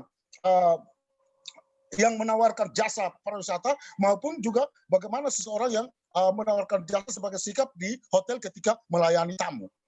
Gitu. Memang betul ada tersentuh di dalam KIKD, tapi dia hanya sebatas pada kerja. Gitu. Jadi mungkin ini kita sharing, bagus sekali. Saya pikir Pak Jemilasa menyampaikan bagus sekali. Tinggal bagaimana kepedulian kita untuk bagaimana kita masuk untuk agar apa yang menjadi harapan kita bersama, terutama menyangkut dengan anak-anak didik kita ini, ketika mereka turun tidak dibiarkan, ketika mereka selesai mereka tidak dibiarkan begitu saja. Mereka praktek tadi Pak Jemil, mereka hanya 2-3 bulan setelah itu habis. Tetapi ketika tadi kita bilang ada semacam MOU atau kerjasama misalnya dengan HIPMI atau Kadin yang kita sebut mereka sebagai asosiasi profesi, yang kita sudah MOU untuk ini, saya yakin bahwa ketika kita lepas, mereka pun pasti akan lihat, oh itu anak-anak sudah sampai di mana ya, kita lihat.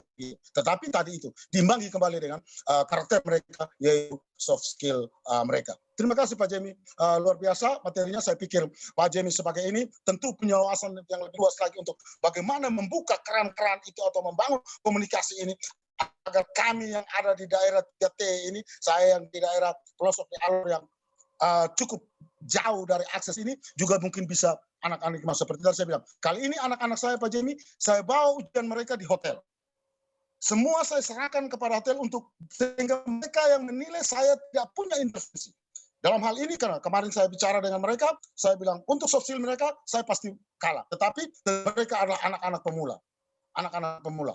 Memang lulusan-lulusan saya, untuk tadi materi pertama sampaikan, saya bangun komunikasi sama-sama dengan Politeknik kan. Setiap tahun anak saya itu beasiswa di Politeknik Undana Kupang untuk baik UPW maupun perhotelan. Itu sejak tahun 2014. Dan kembali ada beberapa yang bagus mereka ini. Dan di Hotel Simfoni, 98% itu pekerjaannya itu adalah anak-anak tematan SMK Kokar dari perhotelan. Hanya tadi itu. Bagaimana kita ini, Pak Jemi? Ya, semua itu ada di situ. Terima kasih, saya kembalikan. Saya tidak bisa lagi. Terima kasih Pak Abnam Mislah, ini semangat sekali. Bersabar dulu Pak Jemi. Nah, tentu panjenengan sudah banyak yang resen tadi. Ada juga yang resen dari Bapak M. Budi Santoso. Silahkan kita rangkum dulu. Semoga nanti akan juga sekali dijawab juga. Silakan Pak M. Budi.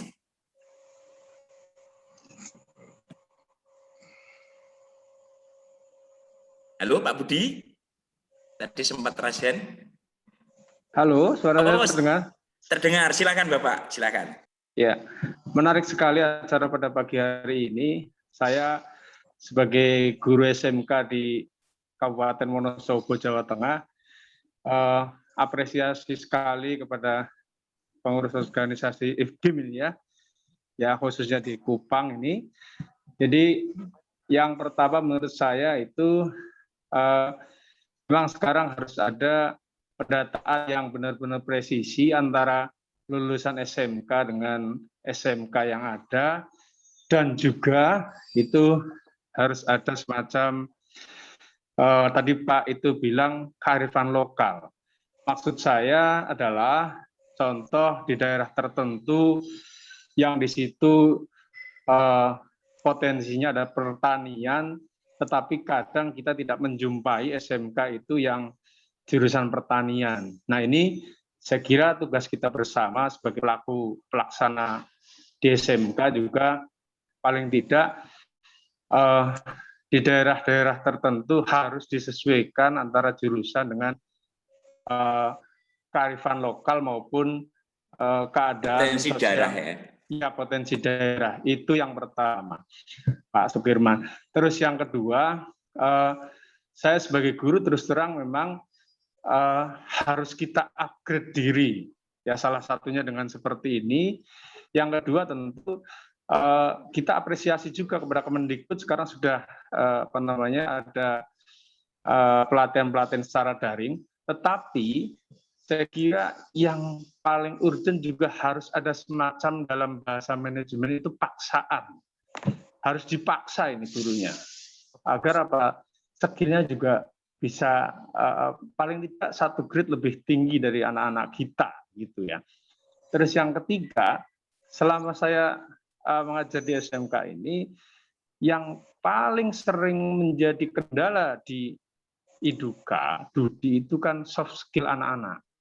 Nah, artinya apa? Artinya poin yang tidak boleh disepelekan di SMK kita, khususnya di sekolahan saya, itu karakternya ini. Nah, ini juga karena salah satu juga yang mungkin suri tauladan dari kita itu yang masih kurang gitu. Jadi saya hanya pada pagi ini ikut turun rembuk lah. Bagaimana para pelaksana, khususnya guru-guru SMK seperti saya ini, ayolah kita tidak ada kata telat, harus berbuat, walaupun sekecil apapun kita harus ikut berpartisipasi. Terima kasih Pak Sukirman dan semuanya.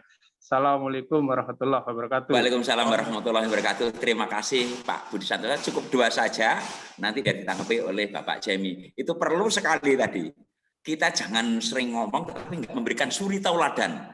Kami juga harus open mind, memberikan suri tauladan. Ketauladan itu adalah contoh soft skill yang perlu ditiru oleh peserta didik. Ini juga introspeksi bagi kami. Betul sekali Pak Jemi, itu sangat betul sekali. Silakan Pak Jemi ditanggapi. Mumpung saya kalau udah ngomong nanti sulit untuk direm ini. Silakan Pak. Jadi baik, terima kasih Pak Sukirman. Saya pikir ada beberapa hal yang perlu saya tanggapi. Keterlibatan link and match ini hanya bisa terjadi kalau sekolah itu membuka diri. Atau dinas itu juga membuka diri. Tapi kalau dinas belum buka diri, sekolah juga tidak buka diri, maka link and match itu hanya sebatas sebuah teori.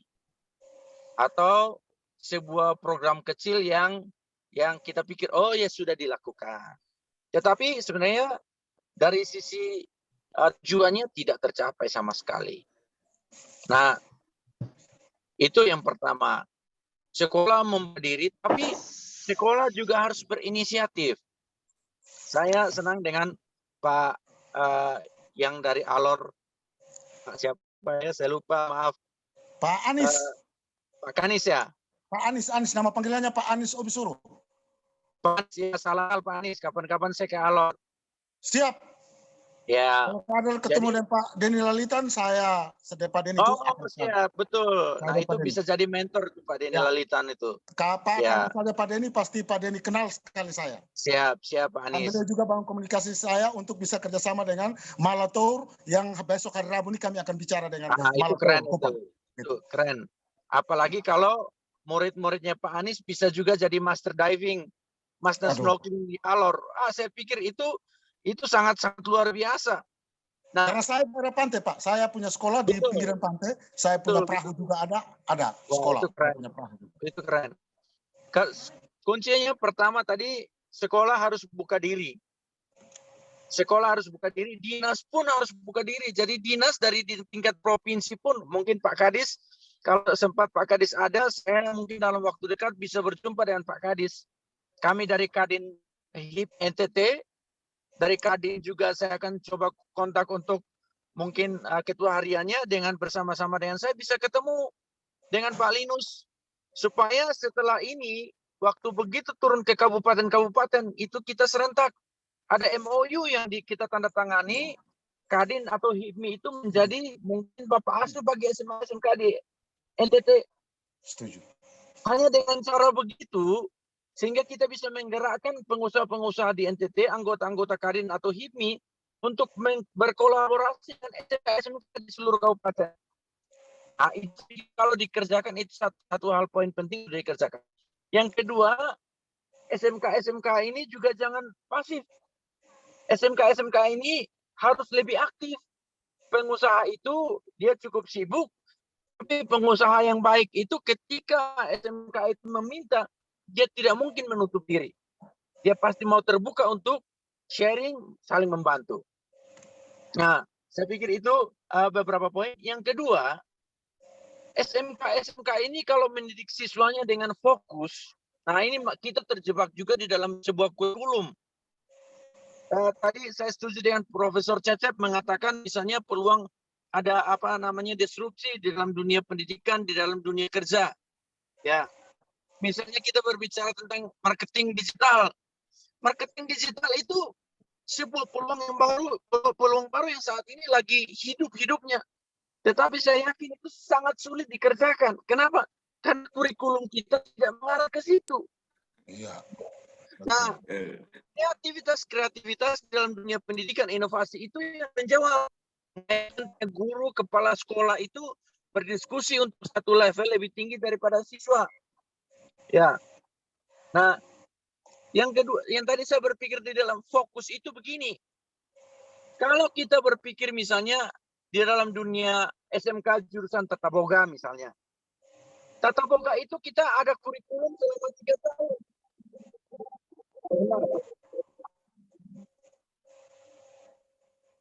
Mohon maaf, halo? Silakan. Ini jaringan. Yeah. Jadi kalau kita, misalnya Tata Boga bisa enggak kita misalnya dalam 3 tahun mendidik seorang penjual bakso dengan profesional? Menurut saya sangat mungkin. Menjadi seorang penjual mie yang fokusannya mie aja. Di dalam 3 tahun. Kalau saya belajar bikin bakso, mungkin 3 bulan saya kerja dengan tukang bakso, saya bisa bikin bakso yang sama enaknya. Tapi kenyataannya kan tidak terjadi. Kenyataannya jurusan Tata Boga untuk membentuk seorang pengusaha bakso pun itu kok sulit sekali. Karena kita terjebak banyak di dalam kurikulum.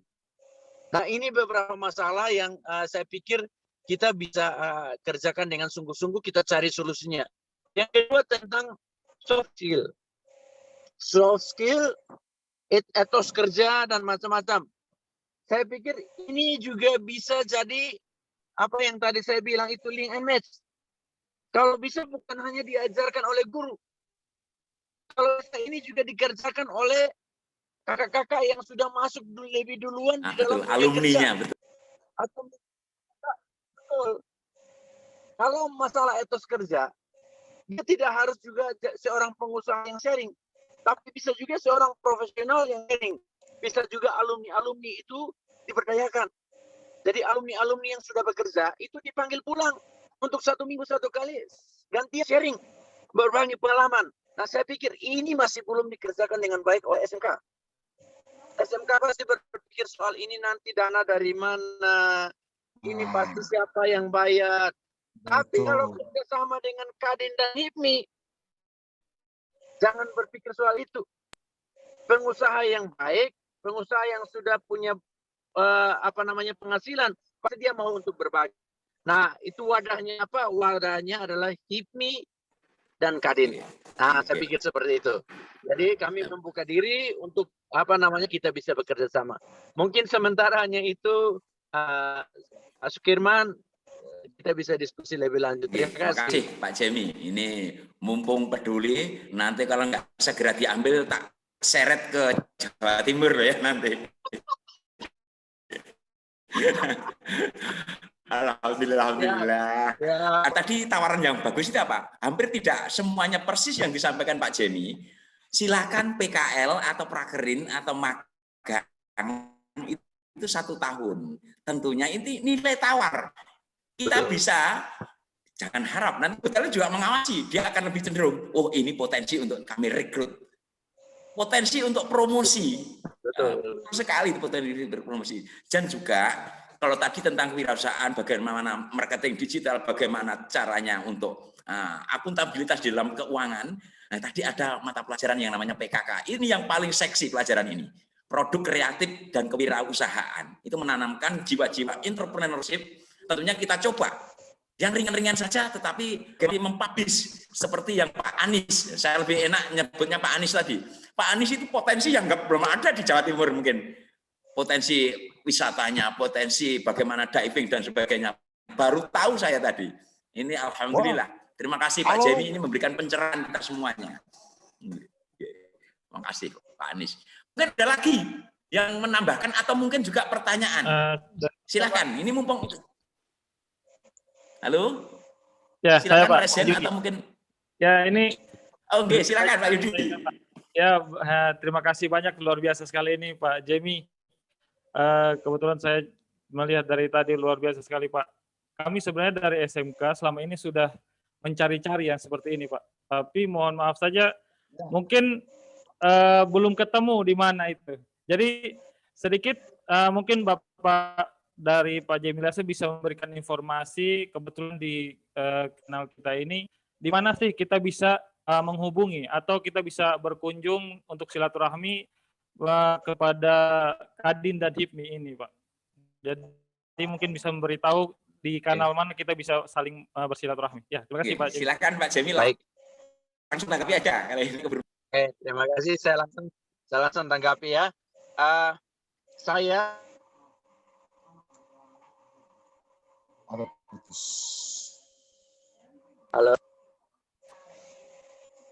Halo. Halo. Halo, jaringan Ya, kayaknya. sudah Pak. Oh, ya, silakan. Dengar Pak Jimmy. Sudah ya? Halo? Ya, Nah, sudah Pak. silakan Pak Jemi. Jadi baik, terima kasih. Saya kebetulan adalah PJ Ketua Umum HIPMI NTT. Jadi Ketua Umum HIPMI NTT saat ini sedang sakit dan menyatakan cuti di dalam organisasi. Jadi saya mewakili Ketua Umum HIPMI NTT saat ini. Jadi saya pikir kalau untuk mau bersilaturahmi dengan HIPMI, saya siap untuk memfasilitasi. Ya.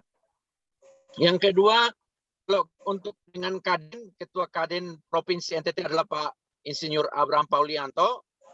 Saya adalah kebetulan Ketua Kadin Kota Kupang. Jadi kalau misalnya Pak Wahyudi mau ketemu dengan yang pengusaha di Kota Kupang pun saya bisa fasilitasinya.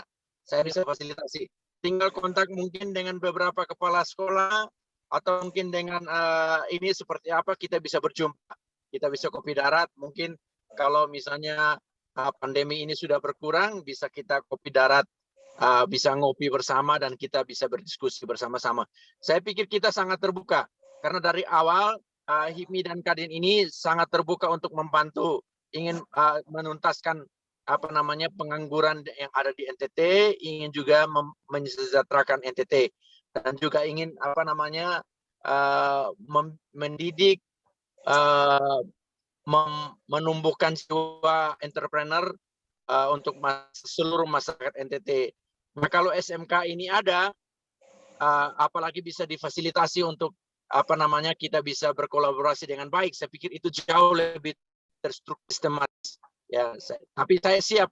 Nanti setelah ini bisa kontak, saya bisa kasih nomor handphone saya, kita bisa kontak, saya bisa hubungi teman-teman, kita bisa jumpa, kita bisa kopi darat untuk mematangkan. Kalau bisa lebih bagus lagi, itu tadi saya bilang, kalau misalnya Pak Kepala Dinas siap, mungkin dari pusat, dari provinsi kita bikin aja MOU. Mau dengan Kadin, dahulukan itu. Jadi MOU di tingkat provinsi, itu kita eksekusi lebih gampang untuk masuk ke daerah-daerah. Saya pikir, saya usul seperti itu. Kalau Pak Kepala Dinas saat ini ada juga, nanti saya siap untuk mungkin minggu depan, kita bisa janjian untuk segera berjumpa. Terima kasih. Terima kasih. Ini gayung bersambut, kemudian juga ternyata betul harus sinergisitas di dalam membuka mindset kita.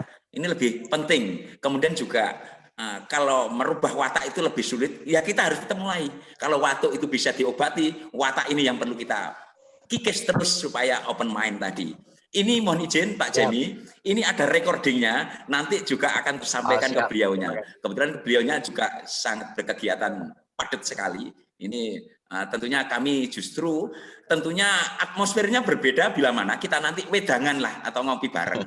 Karena hal-hal yang substansi itu kadang-kadang tuh lewat pembicaraan yang rileks dan sebagainya lebih mengena. Itu mungkin hal-hal seperti itu nanti yang kita perlu fasilitasi. Ini alhamdulillah memberikan kami juga harus berpikir jangan zona nyaman. Zona nyaman itu orang-orang dulu misalnya. Kalau kita itu sudah harus inovasi apa potensi seperti itu ditanamkan ke diri kita. Nah, terima kasih. Mungkin ada lagi? Ya benar Pak, mungkin sedikit lagi. Ini sudah jadi catatan. Insya Allah nanti ke depan kita akan jadikan salah satu program kerjanya IKIM wilayah IT untuk kita bisa bertemu kopi darat antara HIPMI, Kadin dengan dinas. Siap. Ini bedanya ya, bedanya pelaku dengan kita. Pelaku itu harus berdasarkan landasan hukumnya. Tadi betul sekali, lebih strategis. Bila mana ada MOU antara kepala dinas dengan kita semuanya, termasuk dengan HIPMI. Lebih mengenal, lebih cepat, lebih masif dan sebagainya. Terstruktur juga. Nah, kalau kita kan bukan sporadis, ini sangat sekali, betul sekali yang disampaikan Pak J. Ada lagi, mungkin memberi kesempatan yang lain dulu. Ada Pak Sekjen, mungkin ada yang ditanyakan atau penguatan? Mas Hernomo, ini, mikrofonnya terbenet, mohon maaf. Yang lain? Alhamdulillah ini diangkat jadi host. Mungkin sudah bisa Pak Hernowo. Kenapa Pak Jemi kok nggak di Jawa Timur ini yang jadi masalah ya kita ya. jangan nanti ya disia-siakan kesempatannya mas-mas yang terutama ya, untuk yang pengurus IKFIM ya di NTT. Silakan, siapa ini? Ya, terima kasih saudara-saudara di NTT. Diskusinya menarik sekali. Silakan Pak Bianto. Ya, menarik sekali. Terima kasih atas para pengurus di NTT. Tadi potensi-potensi NTT sungguh luar biasa yang penuh keunikan belum dimiliki provinsi lain. Itu nilai lebih yang patut dan wajib untuk dikembangkan demi mendongkrak ekonomi APBD NTT tentunya. Ya, itu aja Pak Firman. Tadi ini sudah banyak yang mau tanya. Intinya dukung maju terus NTT untuk inovasi yang lebih baik lagi. Terima kasih. Ini beliaunya Bapak Jemi, beliaunya itu adalah sekjen dari pengurus pusat Ikatan Guru Vokasi Indonesia Maju. Tentunya tadi sempat saya catatan, intinya partai politik atau apapun yang panjenengan bilang tadi, mensejahterakan masyarakat NTT, itu kuncinya. Sebagus visi ataupun misi itu, endingnya adalah itu, mensejahterakan masyarakat NTT. Ini sudah merupakan catatan. Tidak muluk-muluk, ya intinya kan itu, larinya ke arah situ. Satu kali lagi mungkin berkegiatan nanti apa Pak Jeminya, kalau kita tahan terus isu sampai besok ini. Silakan beri kesempatan Pak Anies, kasih kesempatan yang lain deh. Jangan harus ketemu dengan saya juga ini Pak Anies ini. Saya lebih enak nyebutnya Pak Anies ini. Harus kita ketemu. Pacitan harus kita ketemu. Siap. Jawa Timur pasti Jawa Timur maju. Oke, siap. Nanti di kami juga ada dekat dengan Universitas Pariwisata. Kebetulan ipar kami adalah orang tua Maluku Tenggara. Mengingatkan saya, orangnya juga energik seperti panjenengan. Kalau belum ada, mungkin sedikit sharing lagi. Oh, silakan. Satu kali lagi, silakan. Untuk Alor, untuk wisata taman lautnya itu Pak, paling indah. Nomor 2 dunia itu Pak. Gitu. Sehingga tadi Pak Jemi singgung kalau ke wisata laut, saya pikir ini kalau kerjasama ini sudah bangun, mungkin SMK saya yang ini mungkin kita bisa ambil ke mungkin ke laut juga, saya siap masuk gitu. Jadi saya pikir mungkin bagaimana apa yang disampaikan oleh Pak Jemi ini, mungkin kolaborasi antara Pak Jemi dengan IKMI, dengan Kepala Dinas, mungkin bisa tadi saya bilang tuh, dibangun MOU, di situ disepakati mungkin Kadin atau HIPMI sebagai asosiasi profesi yang mungkin nanti kita mengubah. Kita mengubah ketika misalnya anak-anak selesai mereka prakerin, bukan lagi sekolah yang tanda tangan atau dunia yang tanda tangan, tetapi langsung pada HIPMI atau Kadin yang kita kerjasama, yang kita sebut sebagai asosiasi profesi. Asosiasi profesinya kita mau berikan nama apa, itu nanti tinggal tim teknis kajian yang tanda tangan, tetapi nilai jualnya itu cukup tinggi. Sehingga ketika anak pendidikan, sekarang kan kita sertifikasi. Ketika sertifikasi, LSP itu kan hanya 3 tahun, sertifikatnya itu sudah bukan tidak berlaku lagi, tapi ketika ini harus di-refresh, dikaji kembali. Tapi kalau kita menuju kepada asosiasi profesi, tentu ini sudah menjadi bagian tanggung jawab bukan saja masyarakat, tapi masyarakat dalam hal ini adalah masyarakat yang adalah asosiasi profesi, dalam hal ini HIPMI atau Kadin. Gitu. Itu mungkin sedikit tambahan saya. Minta maaf dari apa yang Pak Jemi sampaikan ini muncul lagi ini, tapi ya kita hanya bisa sebatas bagaimana kita berdiskusi untuk ada catatan-catatan yang bisa kita lanjutkan kepada pengambil keputusan di atas. Terima kasih, saya kembalikan. Makasih. Alhamdulillah ini masukan juga rasa kebersamaan, sinergisitas seperti ini yang kami justru ingin iri atau ingin mendambakan seperti di NTT ini. Meskipun kami itu dari pusat dan mewakili Jawa Timur juga, seperti panjenengan ini yang kadang-kadang kan sulit. Membuka mindset itu kan sulit. Merubah pola pikir itu sulit sekali. Karena rata-rata guru, kami sendiri introspeksi bagi kami, zona nyaman. Kami juga sering di-upgrade skilling. Karena ada produk baru, kami harus mengikuti. Karena bangun juga nanti adalah teknologi itu semakin cepat. Kalau kita nggak nanti keponakan tadi seperti bahasanya. Alhamdulillah Alhamdulillah sekali Pak Jemi, kami terima kasih sekali. Terima kasih, Pak. Saya bangga dengan pemuda yang punya energi. Kalau misalnya mohon maaf, kalau tua, pinter, dan kemudian bergiat, memang seharusnya akan sudah tua. Kalau pemuda nanti, secara logika, itu nanti adalah memberikan warna yang lebih kuat lagi. Pak Anies ini luar biasa juga, alhamdulillah. Ya. Atau ini satu lagi, apakah Bapak Kepala Dinasnya sudah dari kegiatan bisa masuk ke room ini kepada Bapak Ketua DPW-nya? Tolong Pak, belum bisa. Oke, belum masih ada kegiatan. Oke, nanti gini aja, recording ini bisa tersampaikan ke beliaunya. Tentunya ini alhamdulillah sekali. Janganlah webinar ini hanya ngomong-ngomong kemudian menguap, tidak, tetapi ada follow up-nya, ada tindak lanjutnya. Tentunya bagi DPW IKWIM NTT, bentuklah atau bikin roadmap untuk mappingnya di NTT. Ada capaian-capaiannya, ada semacam restranya di NTT, restra kecil. Ada jangka pendek, jangka menengah, jangka panjangnya. Itu. Alhamdulillah sekali. Bisa kita akhiri ya. Akhir sudah 1 habis. Alhamdulillah, ini sudah menjelang zuhur kalau di Indonesia bagian Barat. Tentunya apapun yang tadi disampaikan oleh Bapak narasumber dan semuanya ini memberikan warna tersendiri dan membuka wawasan kita. Tidak hanya panjenengan, termasuk saya. Saya bersyukur di hari ini ada kegiatan positif yang tentunya memberikan imun kita semakin meningkat. Kebermanfaatan. Bukankah di dalam istilah itu orang yang paling mulia itu adalah orang yang memberikan manfaat kepada orang lain. Semoga apa yang diikhtiarkan dari Ketua DPW dari IKWIM Provinsi Nusa Tenggara Timur ini membawa keberkahan kita semuanya. Terima kasih. Kalau dari saya ada kilap dan salahnya, saya mohon maaf yang sebesar-besarnya. Billahi taufik wal hidayah. Wassalamualaikum warahmatullahi wabarakatuh. Selamat siang dan salam sehat selalu. Terima kasih Bapak. Oh Mas Bi atau yang lain bisa nanti di akhir ini bisa foto bersama sebagai dokumentasi dan sebagainya. Alhamdulillah. Silakan. Mungkin, makasih. View-nya di on-kan semua. View-nya sip.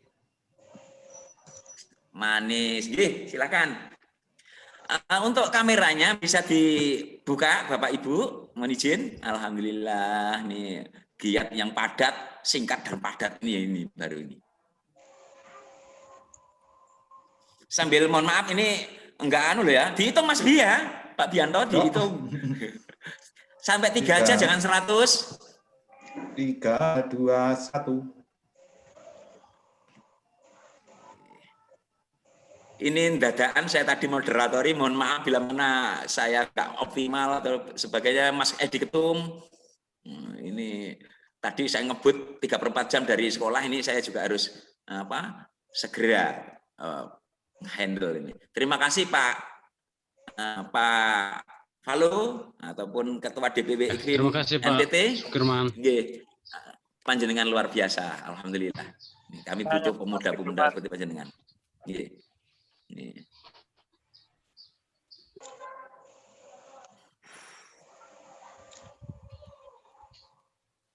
Kalau sudah bilang Mas Bi.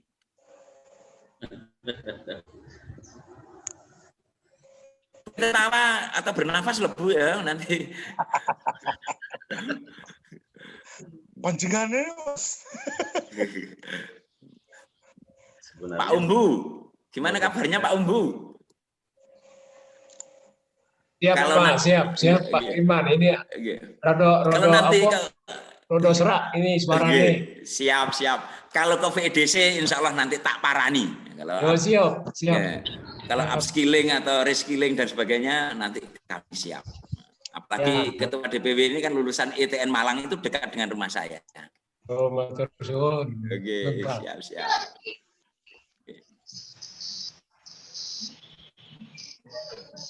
Ini mau berpendapat cuma di mute tadi. Oh gitu, ya sama dengan sekjennya juga. Ini mohon maaf, kami bukan operator loh Pak. Iya. Saya tidak nyambung tadi. Siap. Mohon maaf nanti juga bahan introspeksi bagi kita semuanya, dievaluasi nanti kegiatannya, Mas. Saya menyampaikan saja ya. Nggih. Saya menyampaikan saja bisa. Silahkan Bapak, silahkan. Ya, terima kasih. Mungkin kita berbagi pendapat bahwa SMK Negeri 1 Bakul itu awalnya kami bermitra dengan SMK 5 Jember. Wih, sip, Jember ya. Dari 2017, Pak Umbuk Reju saat itu masih dengan kami ya. Nah, Bapak Kepala Sekolah SMK Negeri Tunggai. Ya, saya ke sana waktu itu, Pak. Ya, itu alumni, teman guru. Dan 2017 itu sekolah kami masuk program revitalisasi. Wih, sip. Betul, mulai dari 2017. Melalui program revitalisasi itu, kami dilibatkan untuk mengikuti pelatihan, terutama guru produktif di P4TK Cianjur.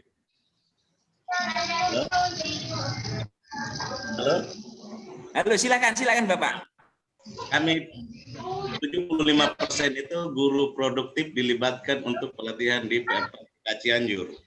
Kebetulan basic kami itu SMK Pertanian. Oke. Ya. Ikutan dari itu kami memiliki teaching factory di sekolah kami. Ya.